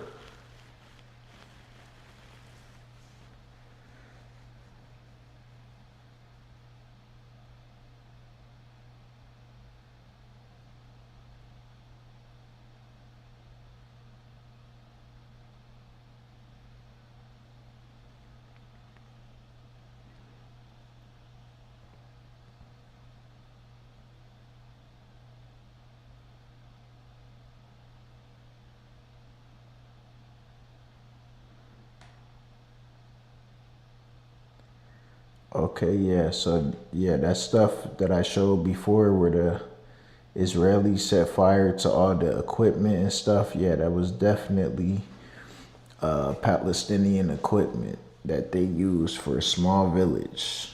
It's called Yarif, south of Nablus.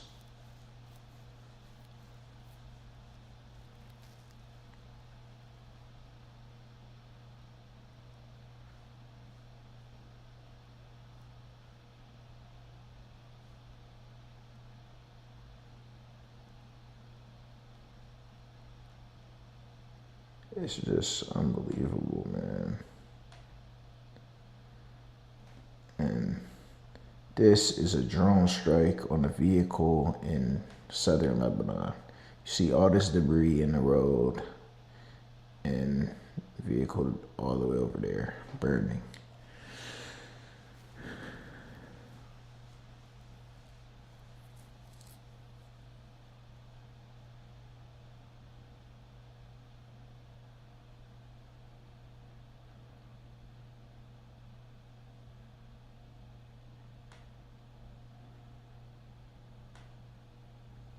It says this is video from the third night in a row where Israelis carry out operations in the West Bank, doing raids and arresting people. And yeah, I don't know what to say. They go break into people's homes, kidnap you, take you to prison, don't charge you with anything, don't set you a bail, nothing. I don't know if he flashed light at the film or he noticed them filming or what, but yeah, it says for the third day in a row, the Israeli occupation army continues its large-scale offensive in the southern area of Hebron in the southern West Bank, imposing curfew, raiding homes, carrying out widespread detentions, and closing roads. This is their game.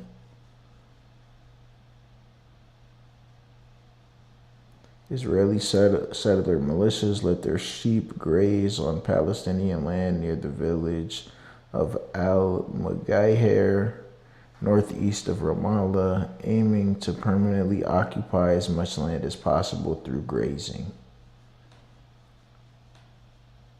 يلا روح من هون يلا يلا روح من هون يلا هذا النزتوا ليش انت هون ليش And you see they're armed, so it's not really much they could do. يلا يلا هاي في الزيتون هيا هيا يلا يلا يلا امشي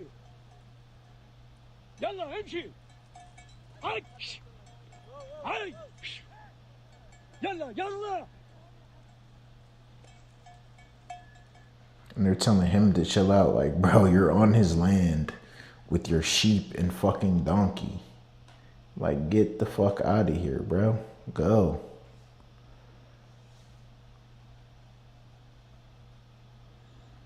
Trying to just herd their sheep on this man's property. I would be pissed too. I would be pissed too, man. Get the fuck away from my home.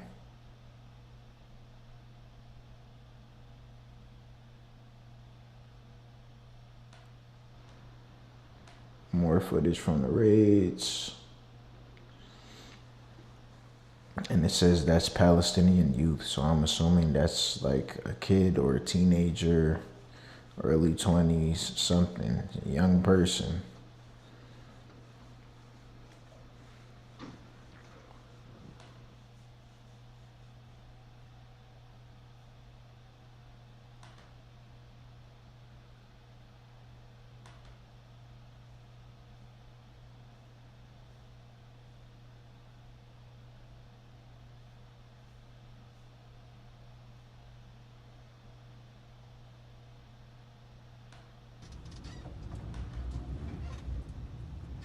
Now, this is a completely different ground strike on the vehicle. You could tell it's different because the yellow line in the road is right here and there's a bunch of bushes right here. So this is a 2-lane road with no divider in the middle. The other one had a divider.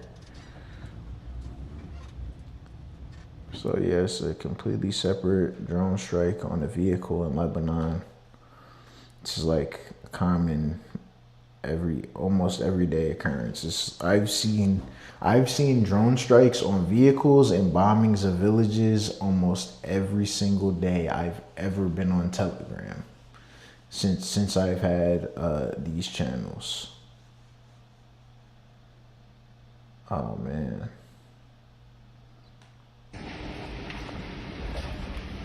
This is in the Gaza Strip. So, and you can hear the drones in the air. So they just claim that they're not doing anything, but they're still doing the exact same things they were doing before the ceasefire. There is no ceasefire. There is no end to the war.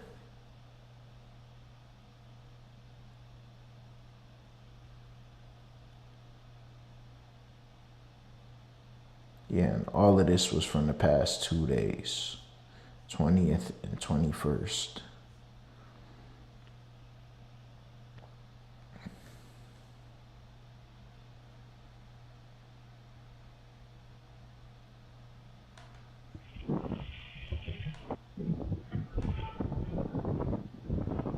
Oh, they got it on footage? Okay, look at this.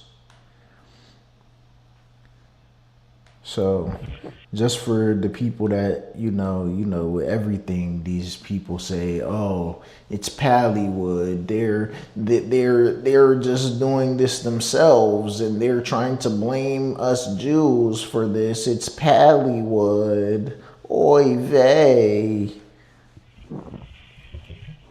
On camera. They're on camera, bro. And these people that are doing this, like this group, if this is the same group, they're a bunch of kids, bro. They're a bunch of kids, teenagers. Like, they're not grown adults. Maybe some are. Maybe there's a few adults in there that are in their 20s or something, but a bunch of them are kids. Like, a bunch are like not even growing yet, like fully grown. You see, oh shit. You see the smoke.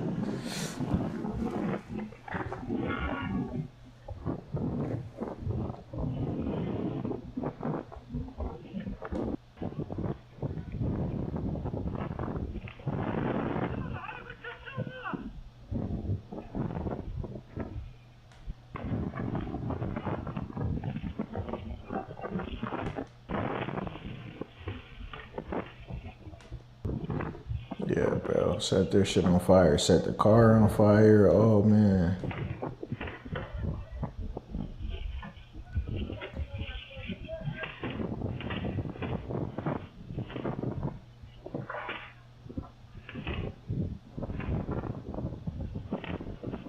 Yeah, just set the car on fire. And it's like, what can they do? People are scared. This is a large group of people, whether they're kids or not. They're a large group of people that are willing to commit these types of acts. Oh, they broke the camera. They broke the camera.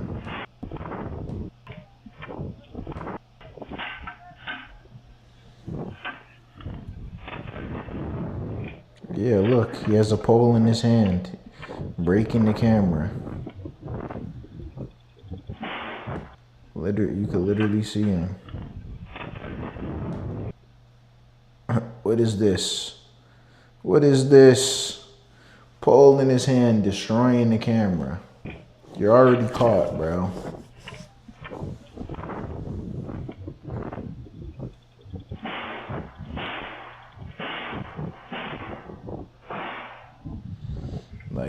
But yeah, as I was saying, like, what do you expect people to do, bro? Especially if they're unarmed, they're law-abiding citizens, just trying to make a living under the apartheid, living in these conditions, just trying to make a living and live peacefully as they can without getting fucked with. And then you see this huge mob of people who you don't know what type of weapons they have, and it's a large number of them. So if you just come out of your house like, hey, what are you doing? You're probably gonna get jumped and they're gonna beat the shit out of you and they might kill you. So there is a serious concern for people to have. Like, and I don't know, it looks like they might be running after somebody right there, because they all left that area and went back this way, then destroyed this camera. And now they're all running back to where they already set a building on fire. Like, what? This is stuff like, if you did it in America, you're getting like 10 to 20 years, maybe even more than that, if you're doing these things. Like, there's no way you could just sit here and be like, oh, it's justified, or oh, it's okay. Like, no, bro. No.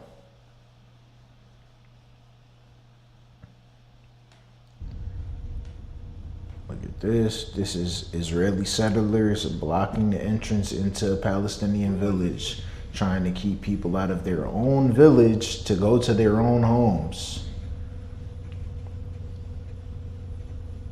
So they use their cattle or whatever to block the road and don't want to let people pass. And then they're going to get mad at you for trying to pass. Like, it's insanity, bro.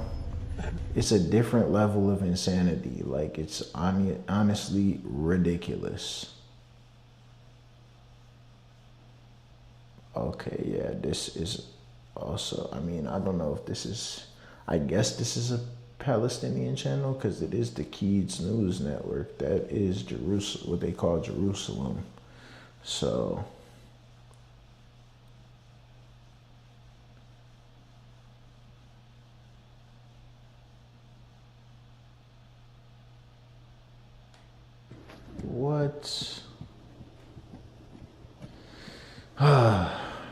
This is an Israeli airstrike that killed 2 journalists. 2 Palestinian journalists were just killed in an airstrike. This is from today. This happened today, bro. So all of this, the ceasefire has stopped the war. The war is over. Bullshit. The war is not over. The war did not stop. There is still atrocities going on. The genocide did not stop. It's not even a war, bro. There's not a war. You see, they just drone striked fucking press, bro. Like, what is this?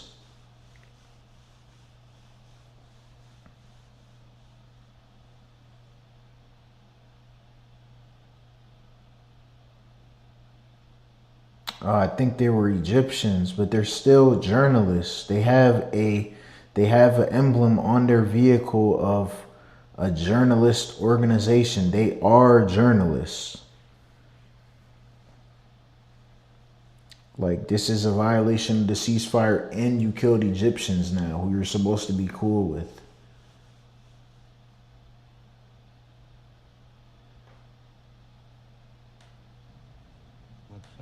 Okay, now they have this. This is an entire town being blocked off. Not just some small village. This is an entire town in the West Bank being blocked off by the army now. Like, bro, I can do this all night long.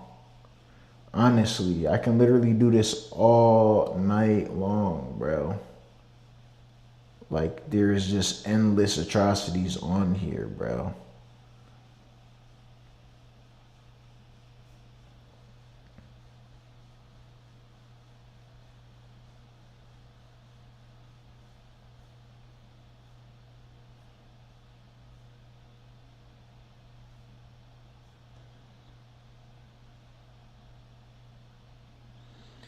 Israeli Channel 12 reports that Egypt has demanded explanations from Israel over the targeting of a vehicle carrying Palestinians from Gaza working on behalf of the Egyptian Committee. The Egyptian Committee is the journalist organization. So I guess they were Palestinians, but they worked for Egypt.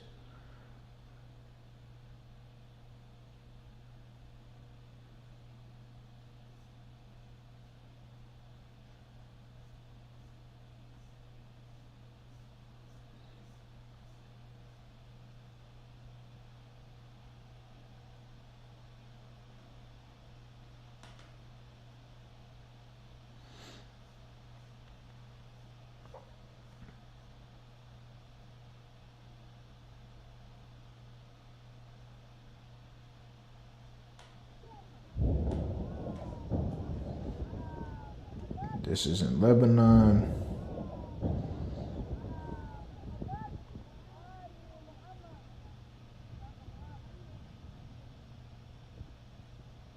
Like, bro, those look like police lights. So you're literally bombing shit and the police is right there. Might have even bombed the police. Like what is this, bro? This is in southern Lebanon, man. And this explosion looks similar to the one from earlier, but obviously it's not. This is nighttime now. It's nighttime now. The clouds weren't gonna stay in that same position that long. So that is another bombing from the night in southern Lebanon.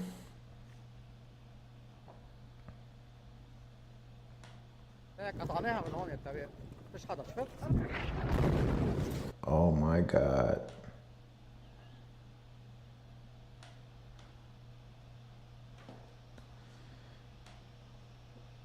Look at this. Imagine you're just walking and recording something and then just boom. Boom, bomb drops right in front of you. Like 100, 200 yards in front of you, bomb just drops. The fuck? You hear glass breaking from the explosion, from people's windows, all type of stuff. It's ridiculous, man. But I gotta go to bed soon and get something to eat, man. So been on for like 3 hours, 16 minutes. So I'll be back tomorrow with another stream, man. I feel like this was a somewhat diverse stream. Talked about a bunch of different stuff today. Didn't focus too much on geopolitics, but still talked about the important stuff at the end. And I mean, it was all important, but talked about the really important stuff at the end.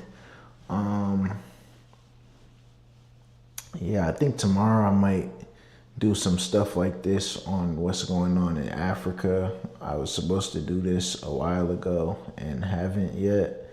So we'll get into that tomorrow. I am probably gonna go over this thing with Tate and Sneeko and the whole controversy over the Mustache Man song. So yeah, man. Kumo DTV everywhere. Kumo Cast on YouTube. Go follow, like, comment, subscribe. We'll be back with another one tomorrow. I'm out of here.